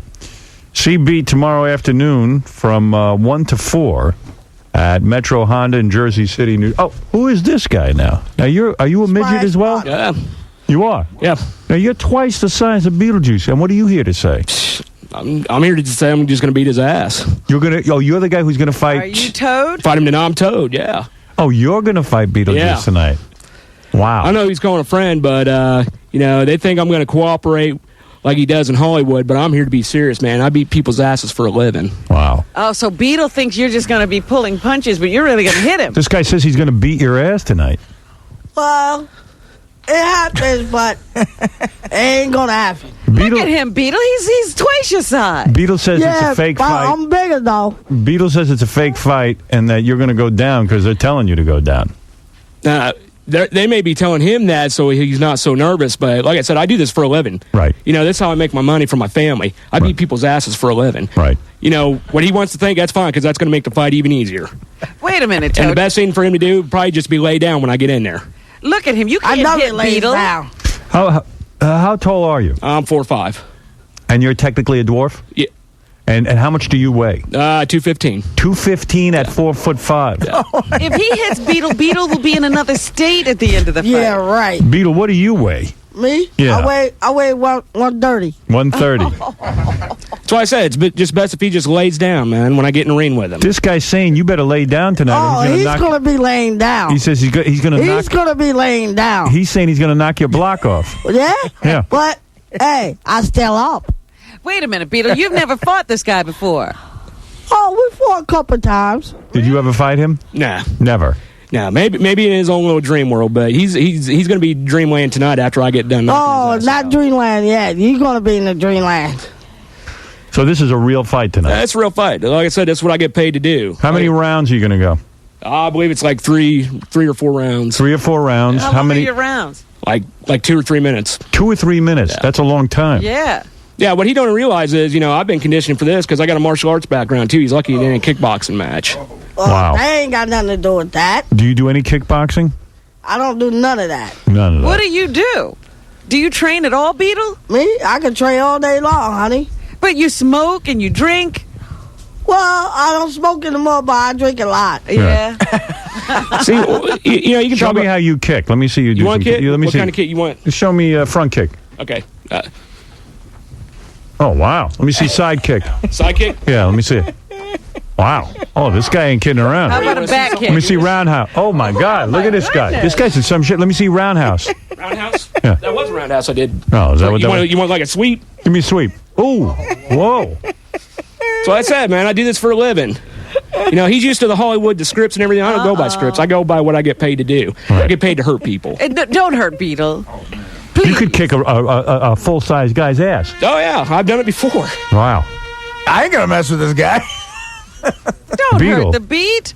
You can't go into the ring with this guy. Probably will. You will go in. You're not afraid. Nah. Did you see those kicks? Did you just see what he did? Me? I'm not afraid of that. You're not. Nah. Show it to Beetle again, a kick. You sure? Okay, man. Ooh. Yeah, That's but got some force behind this isn't Beetle. kickboxing. This is regular boxing, right? This is regular boxing, not kickboxing. Howard, do you want to see him box? He could. This We is have all the sparring regular gloves. All right, let me see you box a little bit. Me? Yeah. Let me see your moves. I want to scare him. Well, do it right there. Right here? Go ahead. Oh, no. Oh, no. Beetle, Beetle. don't take this fight. Beetle, you gotta Me? not show up I tonight. never get hurt. You're coming to my house tonight. Look at this I guy never box. get hurt. Did you just see what this guy did? You didn't even watch. He can't hurt me. He cannot hurt me. Let me see you box like that. This guy's a machine. That guy's awesome. You never see I another don't midget have like my me, man. gloves, so, What? you know. You'll never see another midget like me. Yeah, you're some midget. No, that's a midget. I got my own gloves, so. Beetle, if I was you, I'd crawl under the console and hide. This guy's too tough Get for you. out of town. Don't take this guy. One punch. He's With him, he's going to be known as Bloody Juice after tonight. Bloody juice. Oh, wow. Don't knock out. Beetle's head's gonna fall off. You're gonna with knock one out punch. Beetle's other tooth. Beetle, do a little, I know you guys, yeah, go ahead. Put on your gloves and show me how you hit the Beetle pads. wants to show you his move. Show us your moves. Teach this guy a lesson. Here comes Beetle. Taking off his headgear because he's like, I'm not fooling around. Beetle stepping up to his gloves, putting them on. Oh, that's too funny, that outfit. Beetle, you want to take off your robe? That ain't got nothing to do with the robe. You don't care if your robe is on. He's got a big blue boxing robe on. Watch this, Toad. Hey, Toad, think you're so tough? Watch this. Yeah. Watch my boy Beetle. Watch this. Watch this guy go. Go ahead, Beat. Do it. Show him. Oh, Beetle can punch. Wow. Wow. Nice. If he gets a glove on you, Toad. He just hit Goodstein. He just punched Duncan. All right. Okay, Beat. Okay, Beat. You proved your point. Toad, I'd watch it, Toad. That was good. Well, I wish you guys luck tonight. Toad is unimpressed. Look at Toad. Wow. Toad. Don't think it's going to be a cakewalk with Beat. First of all, where is this fight? I'm going tonight. Yeah, this is it. Is this the one in Delaware? Yep. I'm buying tickets. I'm going. Yeah, I mean, if you guys want to see Beetle for the last time, you better show up. Hey, Beat, that was nice work. Oh, yeah. Are you out of breath now? Me? Nah, No, nothing. That was nothing for you. nothing. That's what you're going to give this guy tonight. Oh, yes. Right. Well, Well, that's good. Yeah, he'll be dreaming about it when he's laying on the mat. Yeah, not yet. Give me a prediction. How long will it take you to knock out Beetle? Probably knock him out in the second round. I'm just going to throw him in the first Second round. I don't think so. Yeah? You're not going down. You are undefeated. You know he's undefeated? I'm undefeated. The only thing I know about Beetle is, he's just got problems, man. Like I said, he's back there bitching about fighting and everything. He saw me come in and he was freaking out. He doesn't have any heart? Freaking out? Who was freaking out? I wasn't freaking out. You was down. He was saying you have no heart. I have a heart. I have a big heart. You do this for fun. I do this for a living. That's my bread and butter. You just do it. You can do it bread and butter, but I can stand a little bit too. So I can stand do it too. What did you think of Beetle's punching power? Hey, Beetle's going to knock some sense into you. He can't hear me. I wondered I'm sure he was totally unimpressed with Beetle's. Were you impressed with his punching power? You got to admit. No? No. One wild punch like that, he can knock you right down. My 4-year-old does better than that. So. Really? All right. Yeah. This man has a wife and a family, Beetle. So am I. Tell him about your family. I got a whole bunch of family. All right. Well, let me tell you, it's going to be an exciting fight. You've heard Toad. The guy weighs 200 what? 15. And he's 4 foot what? 5. 4'5". Beetle is how tall? Me? I'm 4'7". 4'7". No way. Beetle, he looks a little taller than you. He looks taller, but I look a little heavier. All right. Well, I wish you luck, Beetle. I hope nothing. I don't want you to get any brain damage. Oh, I never had brain damage. All right. Well, you can't give him any brain Do you damage. think Beetle has retard strength that'll come into play? I like Beetle's punch. He's wild a little bit, but he connects. But I connect my punches, but Yeah. He's got power behind it, too. I was surprised. James, you going to the big fight tonight? Man, I wouldn't miss it for the world. I'm coming all the way from D.C. But, man, my question is, who sanctions this retard to fight for a living? He can't even spell right. He better go back to being retarded and stop thinking he a boxer. Toad, who sanctions the fight? Is it a sanctioned fight? You know what? Like I said, I have no idea. I just had some dude call me, ask me if I wanted to fight Beetle. I was like, yeah, like I said, I get paid to do this for a living. Just give me the contract, sign on a dotted line. How much? And Beetle? Hey, Beetle, you there? Yeah, I'm there. Yeah, you are there. Yeah, you there. Yeah, I remember you were down in D.C. over there at the Huddle Club, and you couldn't come face to face with me. Yeah, you was scared. That's why you ran. You can't. No, you had your sister there, man. I kissed your sister. You scared to come. You scared to come. I kissed your sister, and she kissed me with her tongue, man. You're not a real man. She kissed me with her tongue. You're not a real man, dude. You're saying. Come on back down to D.C. You're not a real man. She kissed me with the tongue for like 20 seconds. You're not a real man, dude. Yeah, I'm not. Yeah, you ain't. Hey, why don't you spell? Why don't you come on down? I'll punch you out, dude. Why don't you spell red? Why don't you come on down? I'll punch you out. You said you kissed your sister. That isn't true. You can't spell red. You don't even know my sister. You can't spell red. You got the retarded flu. Oh, you got the retarded flu. You retarded, dude. You retarded flu. You retarded. You can't get rid of retarded flu. All right, there's a lot of people. A lot of people coming down to the fight with a lot of people angry. Some Beetle fans, some people are Toad fans. I mean, what do you think you made on this fight? Yeah. What's the purse? Do you know? I think it's like a $3,000 purse. Wow. Wow. Yeah. That's why I said I do this for a living, man. This is no joke. This is what supports my family. All right. Now Toad says he's married. Is he married to another dwarf? No, I don't swing like that. I like tall bitches. How tall is your bitch? She's like 5'7". Nice. Wow. And she's hot? Oh yeah. Well, my standard she is. Right. And you got kids? Yeah, I got 3 kids. And they're all Are they all tall? Size? Yeah, they're about taller than me, man. So nobody got the midget gene? Yeah, nobody got the midget gene, just me. That's nice. He's got full-size kids, this guy. They ain't got nothing to do with me. You're still going to knock him out. Right. Man's got to do what a man's got to do. Man got to do what he got to do. All right, let me announce. Let me announce where this is going to be. Beetlejuice will be putting his undefeated boxing record on the line. Right now, he holds all titles. And that's at the Christiana Pub in Christiana, Delaware, when he takes on Toad, who really looks like he's in prime condition. And if you want to see Beat tomorrow afternoon from 1 to 4, that'll be at Metro Honda in Jersey City, New Jersey. You think you're going to be in any condition to go do an appearance? Oh, yeah. All right. For more information, he's so confident. Yeah, I mean, it's easy. It's flowers in a wheelchair, so. Right. For more information, go to jollydwarf.com.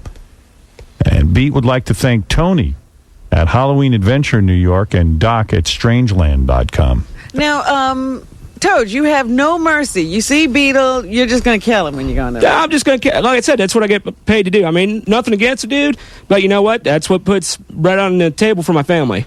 Right. You know, when I'm done with it, I'm going to walk away, and, you know, if I ever see him again, I care less. Right. Wow. I don't care less about you either. All right. Well, some interesting trash talk going on here. A lot of trash talk. Yeah. You see me shaking, don't you? Yeah. You don't care. I don't care. Like I said, I do it for a living. Right. You know, he's used to the Hollywood scene. I'm used to, you know. How many fights have you had? I've had about 50, man. How many have you won? All of them. All 50. Well, it's all, I've been against midgets, so yeah. You know what midget's going to beat me? There's no midget on the planet that can beat you. There's no midget on the planet. That's like I said, I'm the baddest midget around, man. Well, good for you. So Toad's undefeated as well. Well, Beetlejuice says he's the baddest midget around, right? You know it. Right. Toad's 50-0? Yeah.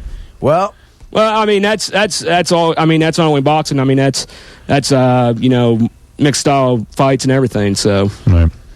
Beetle, hide under Robin's dress and sneak out of here. Never eyes. Really? Never This eyes. guy looks tough. I'm a little nervous. I never eyes. Do me a favor. Don't go tonight. Don't go tonight? Don't. Why? You don't need this. Yeah. I'll be nice. This guy really looks like trouble. I don't think he's Why going I need to hide because for? he ain't going to take a fall. Oh, he's going to take a fall. No, he isn't going to take a It's fall. not fake, Beetle. This is not fake. This guy's He's real. going to take a fall, for real. Like I said, whatever they do, you know, they may have told him I'm going to cooperate, but he's got another thing coming. You know, whatever they had to do to get him in the ring, I don't care. Like I said, I'm just going to beat his ass. Wow. Ain't going to happen. Sleep over my place. I care less if you're 2 foot, 7 foot. You know, that's like I said, that's what I am. I'm a trained fighter. I'll put you in So my am I. I'll hide you in my microwave. Why am I? I'm not kidding. I'm not scared. What do I need to be scared of you for? Do you want to hide in my microwave? Me? I don't need to hide in no microwave. All right.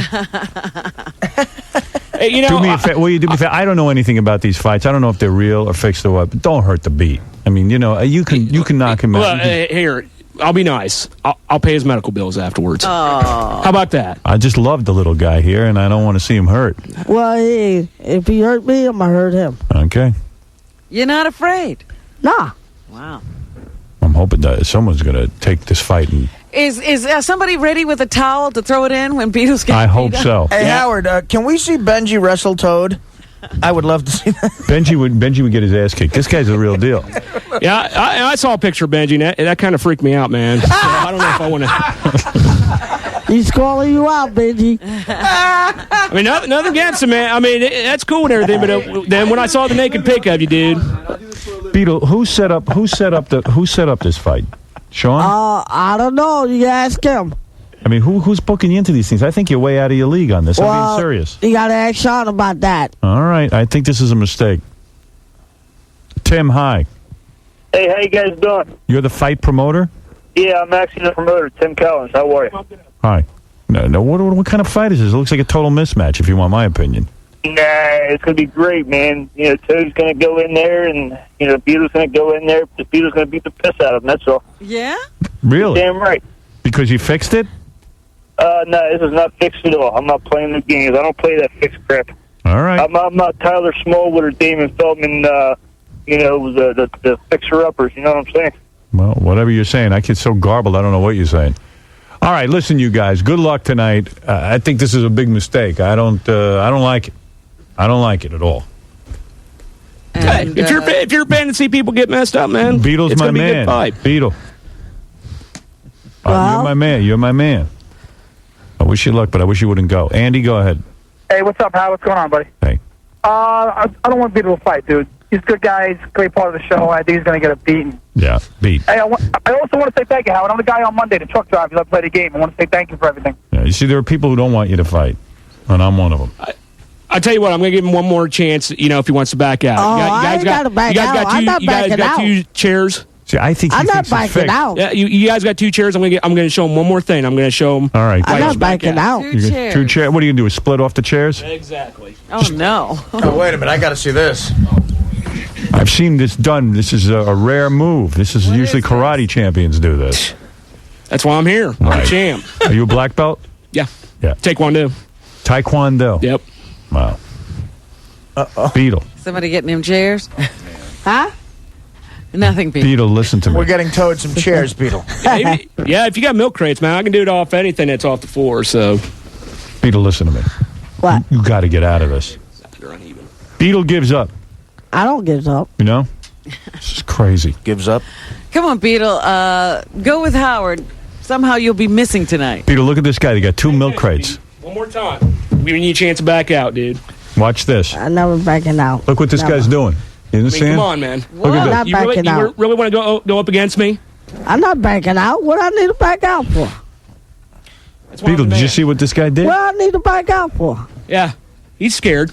Look at Artie. I wouldn't fight you. I'm scared of you. I wouldn't fight you. Man, like I said, I got tall people that are afraid of me, man. I wouldn't fight you. Just when you're beating him up, he might do a split. All right. Listen, I got to move along. Beetle, good luck tonight. I hope you don't go. That's all I'm saying. I'm going. And understand something, Toad. This guy, he doesn't know what he's doing. He doesn't do this. Like I said, he needs to lay down. When we get in the rain, when he sees what I can do, he just needs to lay down. He knows what I'm doing. Yeah? All right. All right. Go see B tonight. And if you need more information on this fight, go to jollydwarf.com. We'll be back right after these words. Yeah. Richard shot the funniest video. They were, I don't know where they were. I think they were in Kansas or something doing shows. You know, him and the Hack Pack. And I don't know who goes and does these shows. I guess it's Levy, Richard, Sal. They bring Beetlejuice. Yeah, Beetlejuice is always in tow for some reason. And Richard just follows Beetlejuice around the whole weekend with a camera and doesn't interfere with Beetlejuice's life. And they're in the hotel. He sends this to me over the weekend. I'm watching it. They're in the hotel. Beetlejuice is in the hallway. He wants to get back into his room, except he's on the wrong floor. He has one of those, you know, there's no more keys, there's those cards. He's swiping the card thing, but he's got the magnetic strip on backwards. Right. So he's like swiping it to the room. Yeah. But even if it was the right room, he couldn't get in because he's not putting the metal strip through. How does he function? Then he's banging on the door yelling that Bob Levy ought to let him in the room. Meanwhile, he's completely on the wrong floor. Oh, no. It was like 1 a.m, too. But it's fun. You have to really see the video, and I think we're going to put it up on Howard TV. But you got to hear, just to hear, it's just funny to hear Beetle just freaking out and Richard laughing at him and not helping. He's like a documentarian. He's not going to get involved. Yeah, it's like watching a wild animal. I didn't interfere. But don't you get nervous that he's knocking on some stranger's doors? No, I figured he would do it if I wasn't there. I just want to leave him to live his life, and I won't bother him.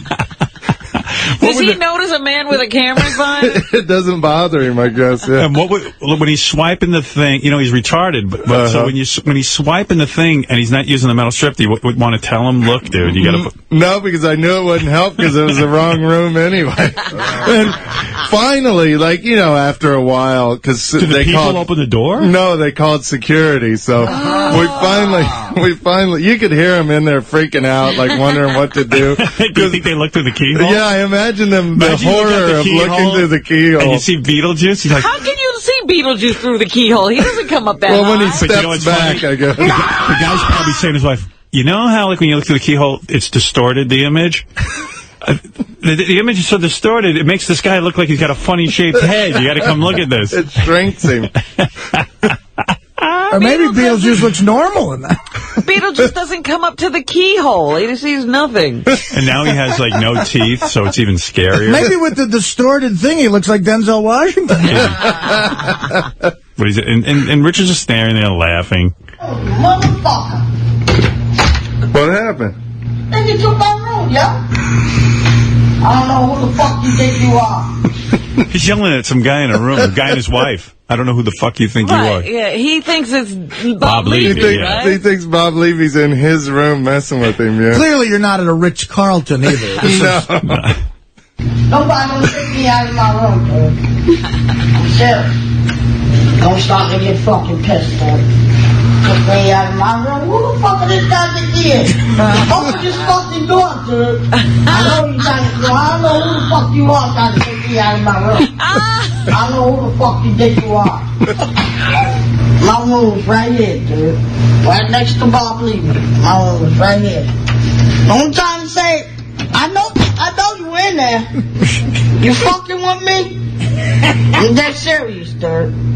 I know you in there. Don't try to fucking tell bullshit. And they didn't call security for a while. And they didn't open the door either. They were that afraid. No, you could hear him talking. Richard heard him talking in there. That's huddled up in the room. Like, what do we do? Like, you could literally... There's a little black midget outside. Right on the... An angry black midget is kicking in our door. Right on the other side of the door, you could hear him. When security comes, are they mad at you? Because they know you could have stopped it. Or did you guys we took off. Or They you kind of present yourself as the famous documentarian Richard Christie. But I mean, I wonder, how does Beetle ever find his room? like, what does the security guy say to you? I just said, there's a misunderstanding. He's on the wrong floor. And they were like, okay, we know now. You just terrorized. Yeah.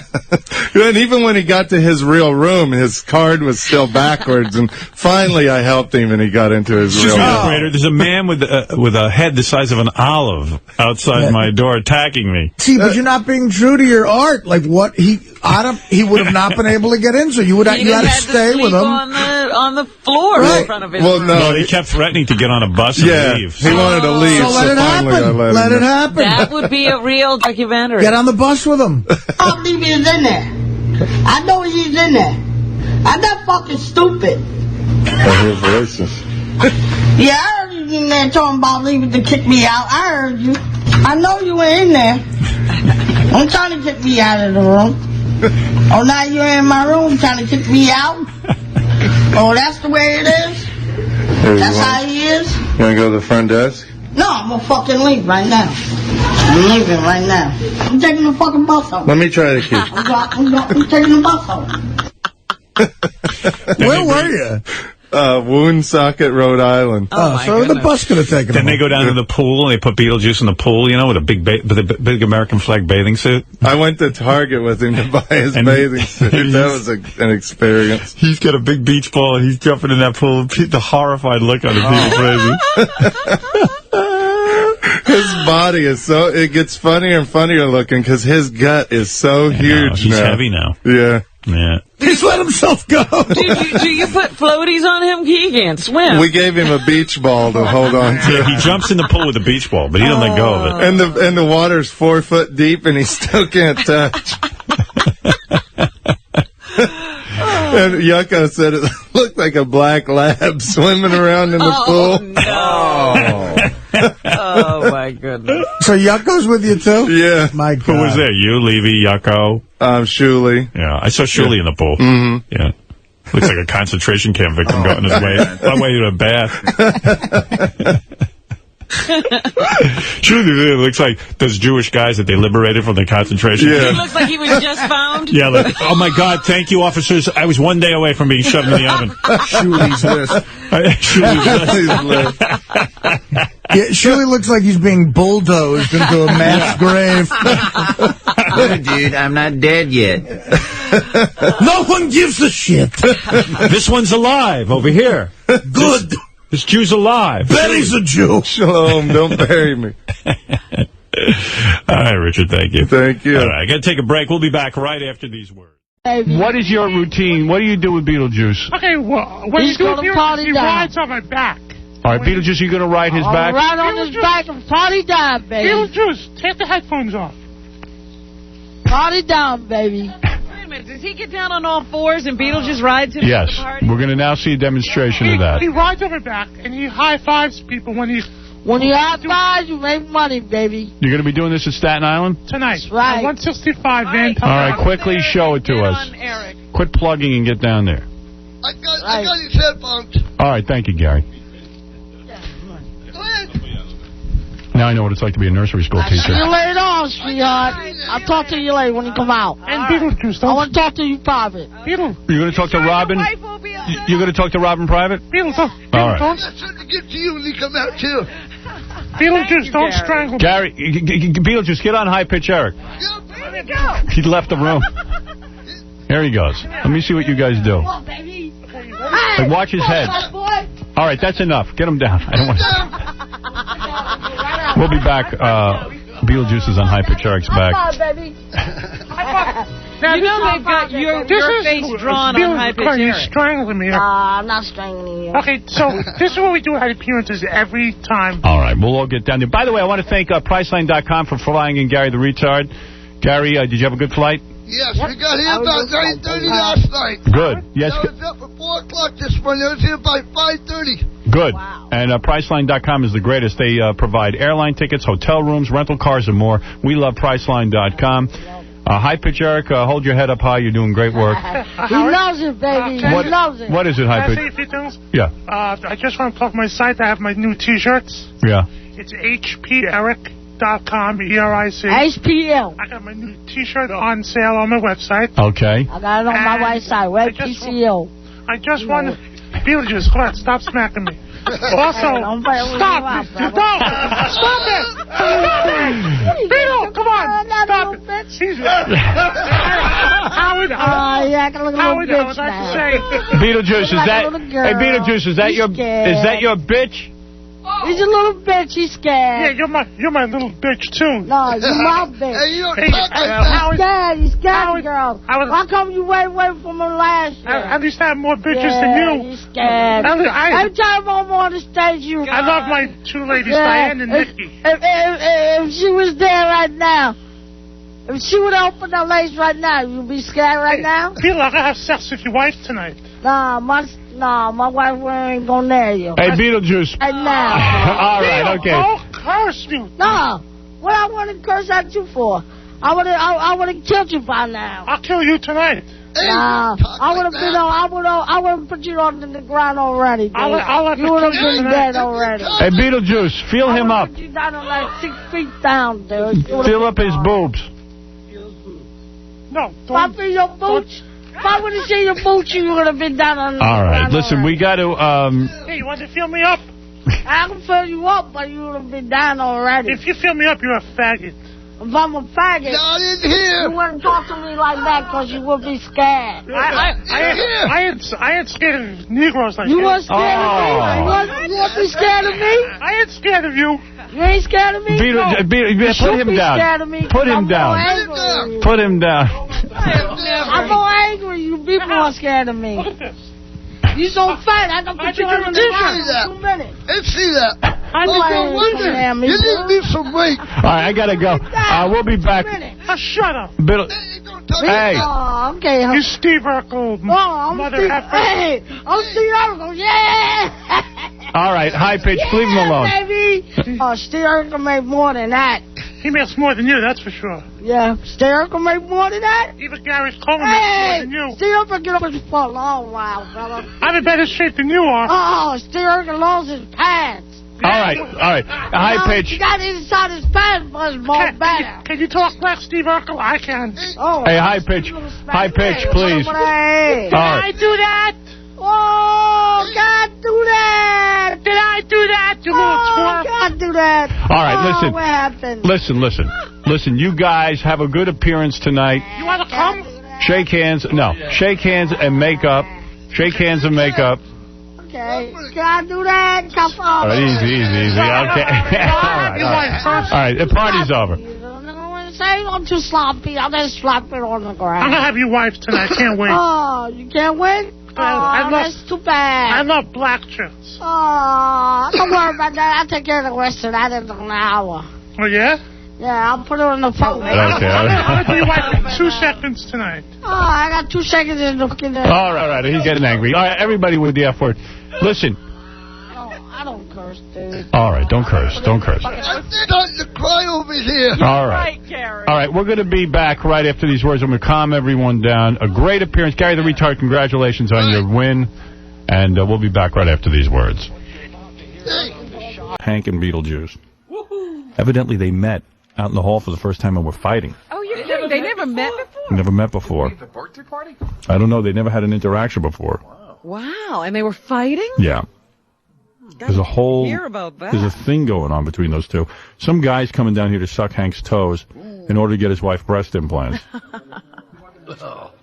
What's going on out there? Well, I just got the inside scoop. They actually did meet once before, and that's what started this whole argument. They met at the birthday show. Yeah. And I guess Hank wanted to go meet celebrities, and Beetle just told him it wasn't a good idea to just sit down and, just behave. And then they started, I guess, arguing a little bit, and one guy threatened to bitch slap the other guy. All right, let me see what's going Two on. midgets All bitch right. slapping each Okay, other. this is going to be good. Let's get to it. There's a whole bunch of things to get to. Let's bring in Hank the Angry Drunken Dwarf. He is here. Yeah, let's bring in Hank. He's Hank, the Angry Dwarf. Here he comes. No, that's Beetlejuice. That's not Hank. I wanted to keep them separate. All right, then bring in Beetlejuice. Beetlejuice, is, whatever I say is, Beetlejuice has dyed his hair green. It's St. Patrick's Day. He is wearing green eyebrows. He has painted his eyebrows and hair green. Hold on, Beetlejuice. Except his skin. Take a seat. And he's got beautiful green St. Patty's Day outfit on. Move down to that microphone. Very serious today. He is serious. Always love to talk to the great Beetlejuice. Beetlejuice, how are you? 1 second. He's getting himself prepared. Well, it takes a little while to get up on that chair. Yeah. Beetlejuice, how are you? I'm doing good. Good to see you. Thank you. It's so funny. They told me Beetlejuice is going to be in the St. Patty's Day parade, and I expected you to be wearing a great outfit, and you are. Is it hard to dye your hair green like that? No, I spray paint it. Oh, you spray paint it. Oh, what'd you do? Go to the hardware store? Yeah. And where do you get paint like that? Is it hard to wash out paint like that? I mean, is it going to be like that for a while? No, you'll wash it out. It'll wash out. It will. Oh, it is. Yeah. Okay. Right. It is washable. Right. Now, how does a guy like you, even though you're well known and you're a celebrity, how do you get into the St. Patrick's Day parade? That's very difficult to get into, isn't it? Well, Yeah, it's the very gays haven't hard. been able to. Right. How did you get in? Well, it's pretty hard to do. It was hard. And what are you going to do? You're going to be in a car and you're going to wave to the people? Yeah. How long have you been trying to get in? Oh, I try to get in like for like over an hour. For a whole hour. And it took you that whole hour Right. to get in. Okay. Yeah. Now, what was going on? Now, what was going on between you and Hank the Angry Drunken Dwarf? I understood words were exchanged. Well, it was changed before that I came in. Really? Wow, I didn't know you two. Hank is here. Who knew there was bad blood between Let's the two? bring in Hank and find out what the problem is. Maybe we could patch you guys up. What do you think? I don't know. All right, let me see. Hank, come on in. Hank the Angry. He's Hank, the Angry Dwarf. Here he comes. All right. Hank is dressed in St. Patrick's Day. Of course. He is painted. He is wearing a green leprechaun outfit. Howard, how you doing? Hi, Hank. Hi. Hey, I was a little. Robin's over there. I'm Jackie, Robin, both Robin and Jackie are already.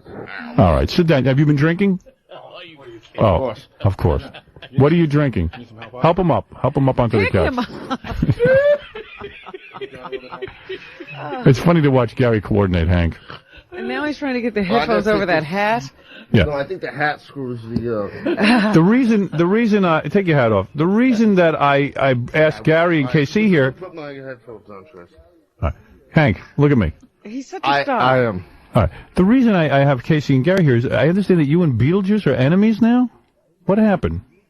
Actually, I really don't have anything against the guy. But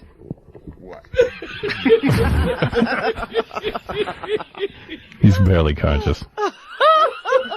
Right. And he starts falling over on the couch. all right. He falls over on the couch, and you got to pick him up. It's like The headphones are. Beetlejuice, you don't drink, do you? Me? Yeah. I drink more. You do drink.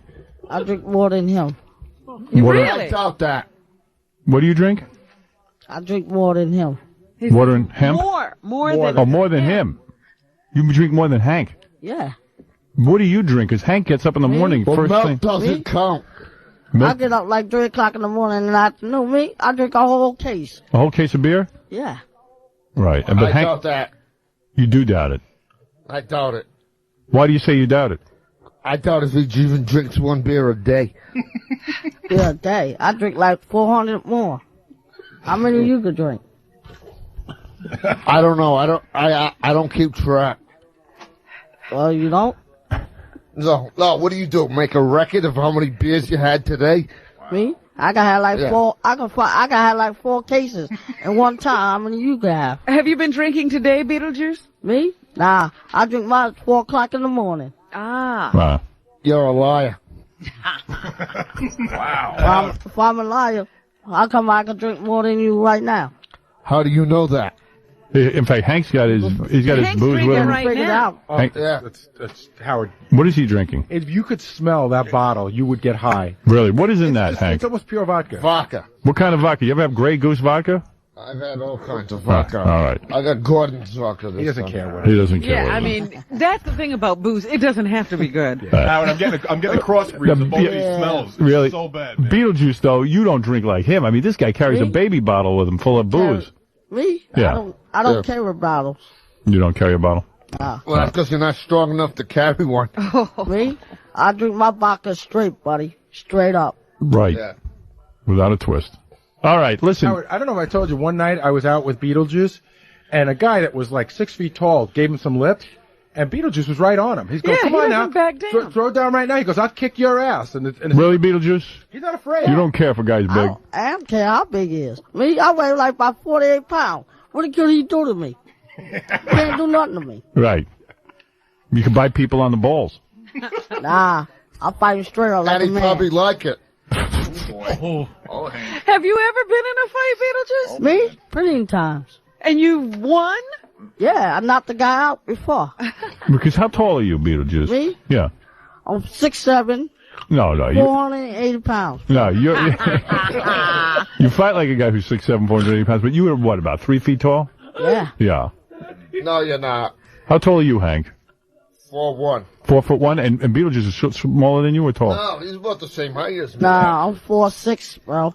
Oh, 4.5. You're around the same height. I'm not going by your exact records. I'm 4.5.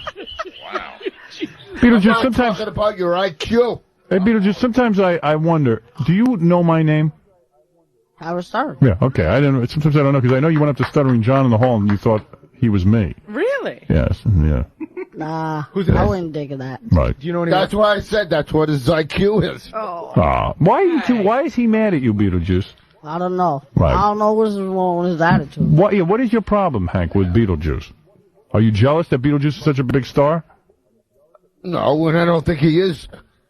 When I was at your birthday party in, about 2-3 months ago, whatever, I was sitting at the same table with him, and I was trying to be nice. And, he was being, let me see, what's a good word to put? A moron. Oh. Were you acting, Me? A moron. were you acting really bad to Hank at the birthday show? Me? Yes, he Nah. was. What did he do, What does a Hank? moron do, Never. Hank? What did he do? Well, he didn't want me to meet William Shatner. Well, you the one that want to meet him, not me. That's all right. So, if I wanted to meet him, what difference does it make to you? How did he- What difference make more? I ended up difference. meeting him anyways. But how did he try to stop you? I don't listen to you. I don't stop nobody. I got He my just- own problems, brother. He just spilled out his stupid mouth. That's what. Hey, as long as I can do that, I'll do twice in that. Oh, so you could be twice as stupid. But if I'm trying to be stupid, but I ain't dumb. Oh, you must be if you can't tell the difference between stupid and dumb. Beetlejuice, do you know? Stupid and dumb, at least I'm smarter. Beetlejuice, you know who William Shatner is? Ah. You don't know. No. So I'm saying, so why would you care if Hank meets William Shatner? Yeah. It's none of my business. Right. But can I ask you a question? Hank, if Beetlejuice says... I could have a better conversation with a corpse. If Beetlejuice tells you he doesn't want you to meet him, why do you have to listen to I him? don't never meet him. Never. Yeah. I don't even like you. I can't even I imagine. don't even like you. Good. How's that? Good. Now I can sleep comfortably. Yeah? I can sleep twice more days than more than you. How can you go fight 14 hours a day, buddy. 14 hours a day you sleep. Wow. How do you know my life cycle? And that's not even true. You moron, jackass. Well, just wait a second. Wait a second. Beetlejuice, you two guys should be buddies. You're both small in stature, and Me? yeah, I don't I'm understand. more taller than he is. Yeah. Wow. I can't believe it. So I guess you told Hank not to meet William Shatner, and he took offense. Hey, he took I a did. picture over by himself. Hey, I ain't got nothing to do with that. Right. Why? I wonder why Beetlejuice didn't want you to meet William Shatner. Hey, I don't know. That's it. Because he doesn't have any brains. Beetlejuice, do you not like the way Hank acts? I don't like the way he act. He act on his own. I don't bother. Well, tough. I got my own problems. I don't give a damn about what you think about me. Because you're a moron. You're an idiot. You're a jerk. All right? You're a stupid little midget. But if I'm a midget, how come I'm taller than you? Good point. That's a good point. Yeah. You're not taller than me. Yeah, okay, whatever. And if you are, it's only by an inch or two. Well, I'm taller than you. Well, I weigh more than you. Right. All right. All right. Do you think in their world an inch is like a foot? Yeah. Inch is a big deal. They put your brain into a parakeet and it would Boy, fly you must backwards. have. I got a $1,000 parrot. How's that, buddy? I never seen Hank this mad. What, do you have sex with it? Nah. Yeah, I'm He's sure my you bird. do. I'm sure you do. I know you do. Can you handle like $3,000 in 1 year? You I don't even think have so, to give pal. me an honest answer. I know you have sex with it. He is Well, tank. listen, if I had a woman, if I have a woman in there right now, I bet you couldn't take it. If you had woman, you wouldn't even know what to do with her. I know what to do with it. I'm the best. Yeah. I've seen Beetlejuice have sex with a woman. It's unbelievable. Oh, yeah. I couldn't even imagine it. It must be the most horrible sight in the world. Yeah? Well, as long as I can do that, but as long as I'm better. Yeah, Hank, you shouldn't talk. I heard you didn't perform too well the last Yeah, Hank. time you were out. Listen to this. This guy, I set him up with this hot blonde, full-size chick, 6 feet tall, Beetlejuice, Hank. And she pulled down your pants. She was trying to use her hand on you, and you passed out. And you didn't get aroused. Yes, I did. You did? Because she had to spank you, remember? I have a signed autograph photo from her about. Yeah, but you didn't get aroused. You passed out. I was trying to get you sex. Yeah, I know, but I could still be passed out and have sex. What about that? Beetlejuice said he couldn't get aroused. Well, Don't believe he this could get around. What? See? I could get around more than him. He can't get it. Mm-hmm. Right. Don't believe him. He's full of bull. Hey, maybe the man told him the truth. No, I saw it on videotape. I got it on videotape. Right. All right. Well, I'm not disagreeing with you completely, but all right. it happened. All right. So accidents happen. Yes, Gary. Didn't you think when you saw Hank with that woman, did you see Hank naked, by the way? Yes. That was one of the most frightening things I'd ever seen. I felt bad for the guy, because he looks like a kid, except he's all hairy and stuff all over his body. It was really weird. Hank, I'm sorry. That's all right, Gary. I was just describing a fact. I apologize. Well, he has full-size genitals. You have a nice size to you. Wow. Yeah, he does. Right, Hank? You got a nice size genitals. Yeah, as long as I'm not looking at Beetlejuice. Hey, at least my body's more stronger than yours. Right. You want to bet on it? How about a Little People's Olympics? Yeah? I tell you what, I lift more than him. Lift more? Who could do more push-ups?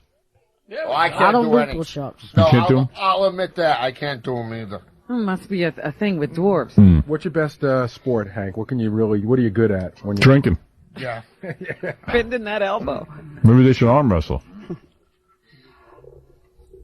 Maybe, but I've only beaten a girl once in my whole life. Right. All right. Well, anyway, Beetlejuice, you're going to be appearing in the St. Patty's Day Parade. Yeah. That should be a great accomplishment for you. The Certainly. one here in New York. Yeah. Yeah. Good. Yeah. Maybe the Irishman will trample over you. Hey, as long as I do it, you can't find me, brother. You're not in the parade, are you, Hank? I don't know. He doesn't. He's in his own parade. Did you ever find out today? Do you know What? Do you know what nationality Hank is? No. I just always assumed he's Irish. You know, the Boston. I thought he was accent. German. No, I think he's mostly Lebanese. Really, Hank? You're Lebanese? Yeah. Wow. French are mother than English. What did he just say? Fresh English. You're English mostly. No, Lebanese mostly. Mostly. And there's a possibility there's some American Indian. Right. Everybody has. Yeah, I think the drinking would indicate that. Tonto ran through town. A lot of Indians don't drink. Of course, it's just a stereotype. I know that. Right. I'm not stupid. Right. And Beetlejuice, you are what, African American? Me? Yeah. Yeah. Ancestry from Africa? Yeah. Yes. I see. You should be hung. Why? Oh, because he's here. Never be gone, bro. Boy, you two really did not get along. They hate each other. You two did not hit it off. It's not because he's black, because I've had sex with black women. I had I've like had 2 or black 3 of women. them at the same time. You've had 2 or 3 black women at the same time? Wow. Well, no, I wouldn't say at the same time. Well, he did, Hank. Hank, are you comfortable? He's gonna fall off the couch. He didn't even have one white woman at the same time. What did you say? Put your arms up. He's going bye-bye. Falling asleep. Ventriloquist dummy. Even Beetlejuice doesn't believe how drunk you are, Hank. Even Beetlejuice is laughing. Beetlejuice, he says you haven't even had one white woman. Have you had a white Me? woman? Yeah. I had a white woman, but my wife, only my wife I had to be with. That's it. Mm-hmm. You have a wife? Yeah, her name Katie. Wow. Wow. Well, I didn't know you had a wife. There, Hank, he's got a wife. He's got a wife. Yeah, but I have a lot of girlfriends, and that's better. Why buy a cow when you can get the milk for free? I got $3,000 car. How much you got? I got 3 or 4 cars at one time. You don't even have 3 cents in there. How you know? You looked in my bank book? I got a lot of No, money. I don't brother. want to. I don't want to look at your bank book. Beetlejuice, who watches your money for you? I know your manager takes in the money, but who gives you the money and who puts it in the bank for you? I do. You do.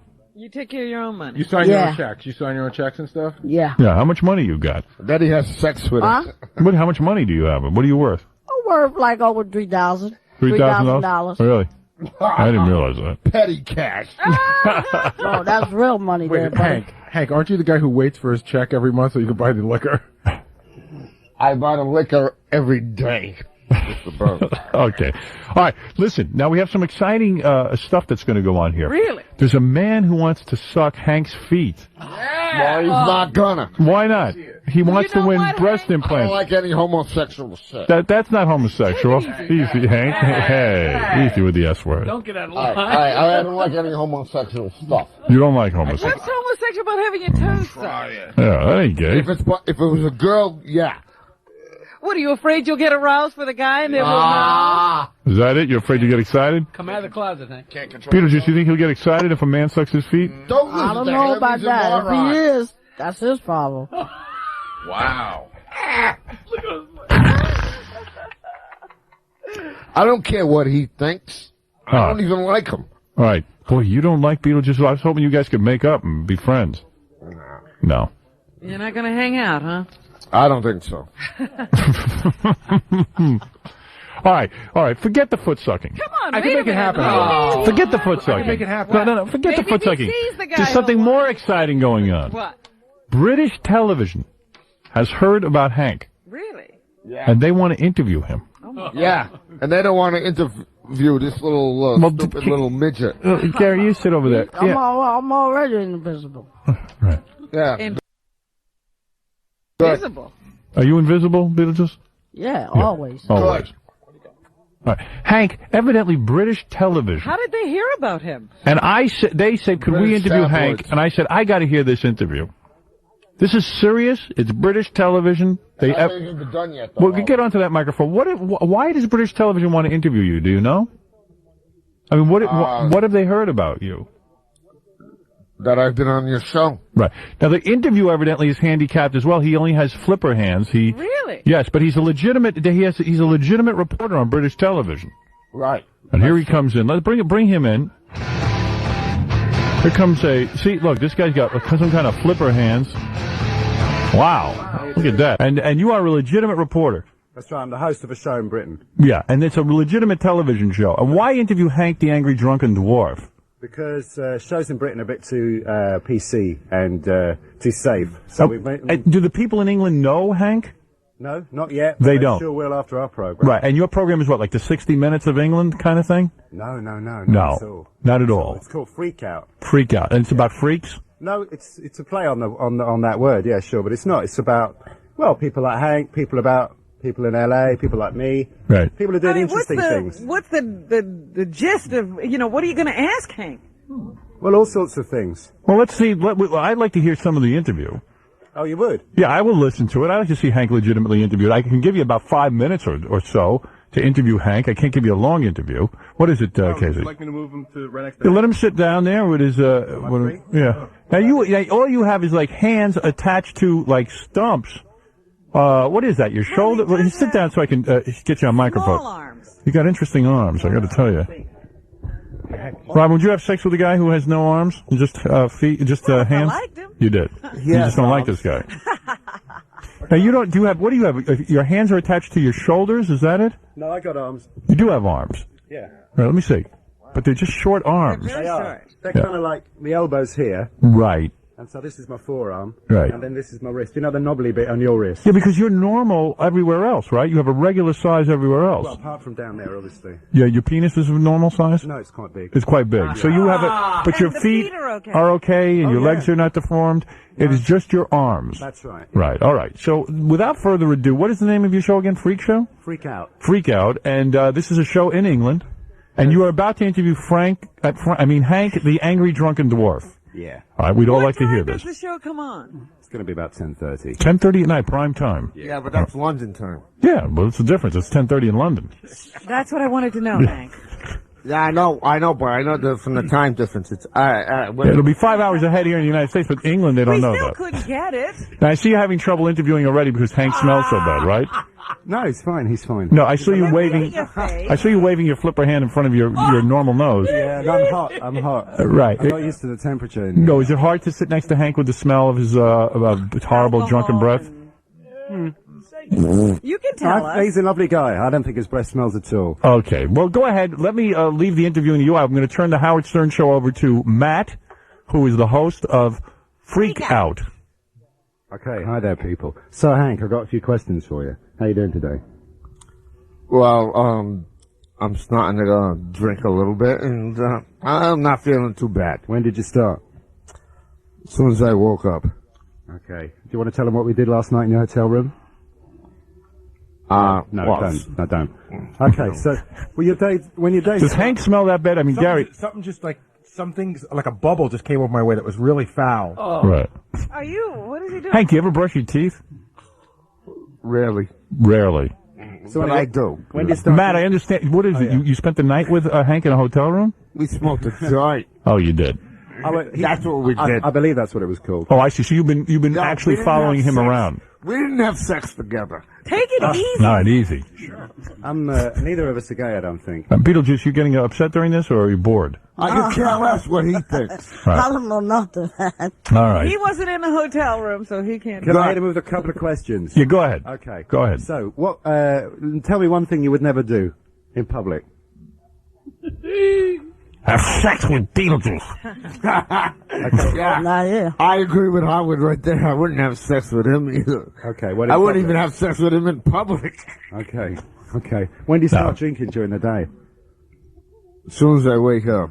What kind of interview is this? Well, it's Beetlejuice. Okay, well, to be honest, Howard, there's a lot of stuff we can say on our show that we can't say on your show. Right. You have to. Certain words cannot be said. I'm censoring myself now. Good. When we go outside and do the rest of the day's interview, we're going to... All right, go ahead. What are you going to ask him about? Are you going to ask him about his sex life? What are you asking? Yeah. I'll ask him all sorts of Yes, things. all of that is going to happen, Robin. One more question. Go ahead. This is unbelievable. But one more. You got Beetlejuice, you got Hank, you got Matt with no hands and arms or whatever. Thank you, Howard. For the first time in the history of the show, I'm the most normal looking one on the couch. Now, let me be the judge of that.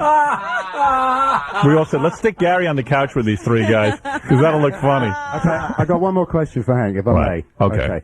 So, would you, Hank, we call it dwarf throwing. I believe you call it dwarf tossing over here? Yes. Something like Would that. you do that? Would you do that for money? No, I'm actually against it. Why? Because I think it's degrading. Beetlejuice, you do dwarf tossing, right? Yeah. You Yeah, like but to. he's a moron. Oh. Why do you believe in dwarf tossing? Because you make more money. Right. That's a major source of Beetlejuice's income. That's right. What do? They put you in a special outfit and then they throw you? Yeah. Right. Well, And that's what do true. they throw you at? On the mat. Oh, in a They minute. throw you onto a mat. Hank, you won't do that? No, they throw him off the Grand Canyon. That's what you wish. Well, let me tell you, Matt, you've done some interview here. I can see why you're a primetime interviewer. Sure you can, yeah. I see, despite your handicap, you have incredible interviewing skills. Thank you so much. So thank you for coming here. I want to thank Beetlejuice. Somebody's phone is ringing. Beetlejuice, is that you? Oh, yeah, hold on. Okay, go ahead. Go ahead. If you have business to Who cares? Hang up on See, you don't have a cell phone. I got a call. So what? I Go don't ahead. want one. Go ahead and take your call. Yo, what's up? Nobody there? Yeah. Certainly not your sex life. Hello? Sean. Beetlejuice, it's your wife. Yeah, what you want, honey? When are you coming home? I don't know. I'm in Harris Stone right now. Where you at? I'll see you later. Where you at? She hung up on you because she doesn't You really hanging like up on me? She already did. I'm taking care of the kids. For what? I told you I'll be out in a few minutes. And Beetlejuice, do you have to beat your wife? Sometimes? Yeah. What, beat his wife? Yeah. What, is that a radio he's talking to his wife? I don't know. Yes. The walkie-talkie. Beetlejuice, you gotta, where is your wife? She's at home? Yeah. Yeah. She's in the whole house. What? No, she's in that's my house. I'm the boss. Yeah. And do you have to ever get strong with her? And you don't hit your wife, do you? Me? Nah. Yeah, he does. No. He does? Nah, I never hit No, my she wife. beats him. Does your wife beat you? My wife beat me? Nah. No. Yeah, she does. All He's right. lying. But you are the king of the castle over there? No, he's not. And That's what- right. and- I'm the the king of the queen. castle, brother. And what you say goes over there. You wear the When it pants. goes, it goes. And what, your wife sounds like a white woman, is she? Yeah. Yeah, she is. Wow. No kidding. A normal-sized white woman? Yeah. Yeah? You have to bring your wife in sometimes. Really? I had no idea. And the kids. Is she a fatso or she got a nice body? Nice body. Nice body. Yeah. All Good, right. we want to see her naked. All right. See them naked. All right. I know Beetlejuice. you have. I mean, Yes, I do. obviously you got 4 kids. That's Yeah. probably. You have 4 kids? No, Me? no, not me. Him. All right. Beetlejuice. I got 6 of them at one time, brother. She already got another one coming. Really? She's pregnant. Got one in the oven.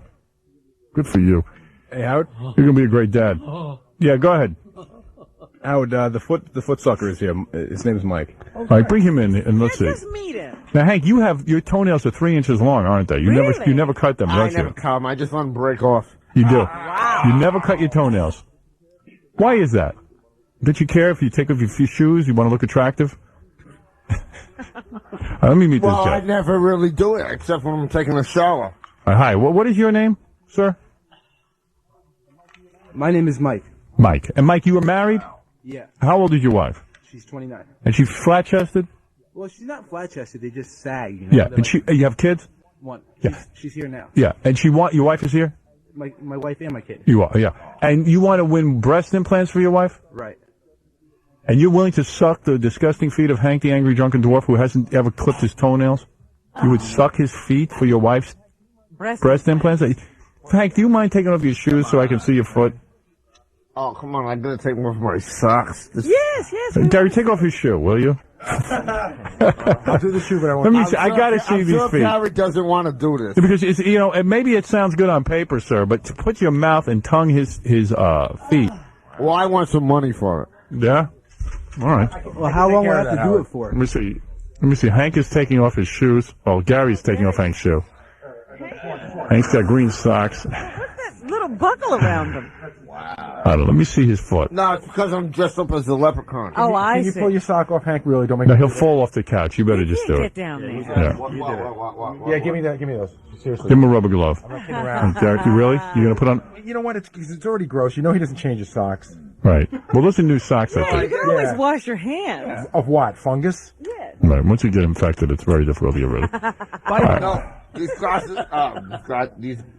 socks I just put on today. Or new socks. Let me see that foot. There it is. It's not so big. It's not so big. Let me see. Wait. All right, hold on. Look at this. Oh, no, look at that. Oh, Doesn't cut him. look at that toenail. Oh. It doesn't look as weird because he's got small toes, so he's got small toenails. But here, put it right up. See how long? Wait. We'll go to the camera. This is about the highest I can put it. Look at that. Look at those toenails. They're Very huge. long, yeah. Huge and green. Yeah, but Oh.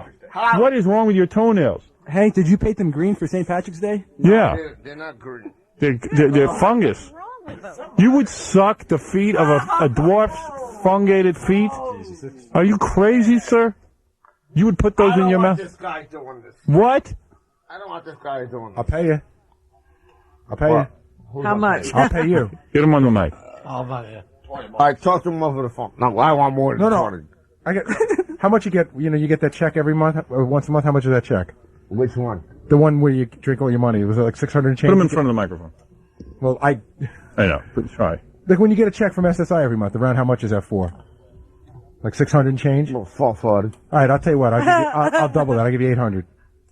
800. 800 bucks. Let this guy suck your toes. All right, he better not be gay. Are you gay? I'm totally straight. He's straight. He's got a wife and a kid. He's doing this because he loves his wife, not because he's gay. Yeah, that's not gay if the guy's straight. Well, I know that. That doesn't But make just you gay. No, I'm not gay either. Yeah. But just because a guy is married doesn't mean right. He's not Sir, gay. I just saw Hank's feet. It is. saw it too. It's gross. All right, do I need both feet? No, just the one. Just the 1 foot. Are you really still willing to do this? Sir, I would recommend you not. God knows what's growing on those toes. What can I do to get her implants? If you want to suck his feet, and I mean, I got to see tongue on those feet, and worshiping Hank's ugly feet, all 5 toes in the mouth at once. I'll get your wife breast implants. But it's got to be all 5. All right. You would do it. Do you love your wife that much? I mean, get a different wife. You know, bring in the wife. I got to see the wife. Yeah, bring in the wife. Bring in the wife. And then let me have sex with her. Oh, come on, Hank. No way. I mean, come on. Yeah, wouldn't you rather let Hank have sex with your wife with the implant? Dude, look at that foot. Look at it. What else could I do? Dude, that's it. I mean, I don't have anything for you to do. What? Howard, she's out there with like a 2-year-old kid, and Oh. the kid won't leave You the side. hold the kid. But she said she'd come in with her. All right, then take the husband out and let him hold the kid and bring the wife in. They're out there right now. I mean, for crying out, the wife's out there right now. I got to ask the wife why she's doing this to her husband. Is she so? His feet are terrible. I mean, you could get a disease from those feet. They already probably could have, and I wouldn't disagree with you. Right. When you sleep at night, maybe you're so anesthetized, but do your feet like itch and stuff? Because there's definitely something going on, like a fungus.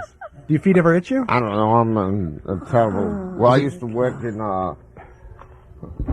places that did like Is it like because it's difficult? latex. I find it difficult, but I found a way to clean my feet, Hank. Well, this is Lana. Lana, your husband's going to put Hank's foot in. You're a very cute girl. Are your breasts so horrible you put your husband through? They are horrible? Let me open up your coat so I can at least see what they look like with the shirt. You're an attractive girl. What are you making your husband put Hank's disgusting feet? Look at his feet. Take a look at Hank's feet. I'll even admit that my feet are disgusting. Right. I'll even It was admit his idea. It was his idea. Yeah. He wants It them so wasn't my bad. idea. Yes. I didn't come up with it. Oh, take it easy, Hank. I mean, what if your husband gets athlete's tongue? Tell him to wear a rubber. Right. We don't have dental dams. Right. Oh, so you're going to let your husband go through with this? If he wants to. All right. Okay, bring in the husband. Let's go. Here we go. Bring in the husband. You leave, Lana. I don't even know that I might vomit, ladies and gentlemen. You might hear me throw up for the first time on the air ever. Lana? I don't even want to see that. Hank, can you get down okay? Yeah. The guy with no arms. What are you doing? You getting out of the way? All right, go stand over there somewhere. Well, he's hooked up with the headphones. Yeah. All right. Where do I gotta go? All right. No, you stay. You want to stay? Yeah, go over there, Hank. This is it. We're going to see Hank get his toes and feet worshipped. Why don't you just bring the guy back over here? Because I don't think they could. Believe me, they'll get it. If they don't get it, believe me, it's just the better. We should have had a little. Put his foot up on that thing. The mic stand is. All right. And get him up there. All right, there's the foot, sir. I better see some real foot worship. What's going through your head? Oh, my God. I mean, what are you thinking? Dude, is it really worth it? Your wife's cute. She doesn't need... What, do you need her hotter so she'll leave you? Yeah, even I agree. All right, look at that foot. There's huge, long green toenails. I only see one, but they're long. Oh, and I want to see every toe in your mouth. I'm not going to... I'm only doing 1 foot. You're doing 1 foot. That's right. Hank, what are you, gay? Of course not. Of course not. All right. Here we go. You're not gay, are you, Hank? No. Okay. That's not a gay foot, is it? I don't know. Well, dude, now's your chance if you're going to do it. I see you staring at the foot. Well, are you doing it or not? What? I just got to put the foot. You got to kiss and suck those toes. Oh my God. Russ, what is it, Gary? I don't know what's coming out of Hank Some might or from have where. shit between them. Oh, my But God. there's some really disgusting aroma that's not alcohol related at all. Right. It's like. Did you make in your pants, Hank? And tell the truth. No. What? What? Did you make in your pants? No. Somebody said Beetlejuice was sleeping. No, Beetlejuice is awake. Don't worry about Beetlejuice. Are you passing gas, Hank? Hank, what is the smell coming out of you? Let me smell it. From my feet. Well, let's get. Here he goes. Are you smell? They don't smell dirty.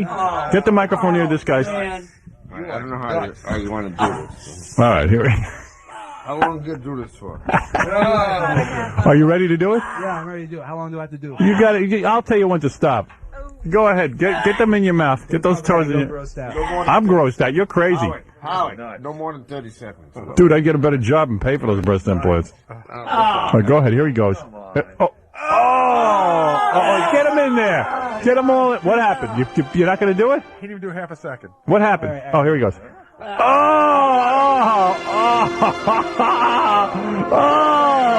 All right, that's long enough. All right, that's enough. You are a trooper. That's a Listerine or something? Listerine, you better go to a doctor. Get your tongue cut out. You better go get some tequila. Oh, man. Hank, how was that for you?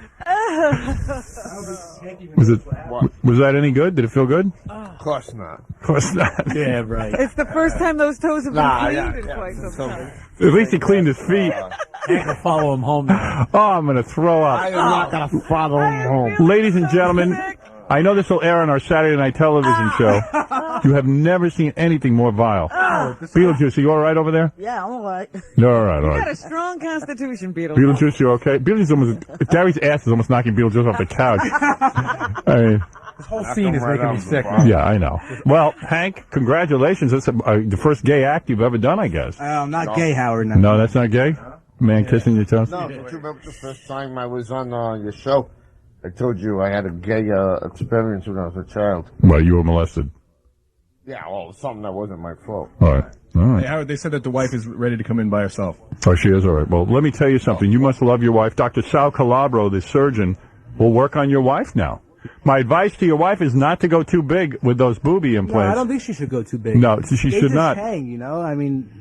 You're sick of looking Just at want them. them filled out. Yeah, you're tired of looking at some saggy boobs and you want to get something hot going on, right? Your wife's a good-looking woman. She is. I'm just afraid you're going to get She her was the... afraid that you were going to rip her apart. No, she's a good-looking woman, and as a matter of fact, I'm afraid for you that after going through this horrible ordeal, she's going to meet some guy because she's going to look so hot when she's Just done. imagine you lick feet to get her those implants, and she's going to leave you. Yeah, I mean, it's unbelievable. So, congratulations. I don't know. Congratulations to you on what you've just done. It took a real man, I guess, to do something like that. Oh, what about me? You. Oh, you. Please. All right. Well, anyway, I guess the wife's not coming in. Yeah, they lied to me. She's not. All right. And thank you, everybody. We must take a break. Hank, thank you. And Oh, my. yeah, Hank's almost asleep. You don't like it, you don't have to go there. He woke up. So much fun to hang out with an angry drunken dwarf. Yes. I can't At even 3 tell you. a.m. in the You know what's so morning, funny? he's a Yeah. treat. I think Hank might have made it in his pants. Yeah. When you do the plugs, I Howard, didn't. You didn't? You didn't? Are you sure? Hank's it's doing a limbo. What's the matter, Hank? You're falling off the couch? I'm trying to find my other show. I'm trying to find you the show. All right. Oh, you okay? Stand up. Oh, my goodness. We got to take a break. We must take a break. The audience is freaking out. Joe, yes, you're on the air. Howard, I can't. This guy must really love his wife. Yeah. It was the sickest thing I ever saw. I almost puked when I heard it over the air. Yeah. You have no. Wait till you see it on TV with Hank's green toes. Oh man. Unbelievable. But I've got to take a break. So.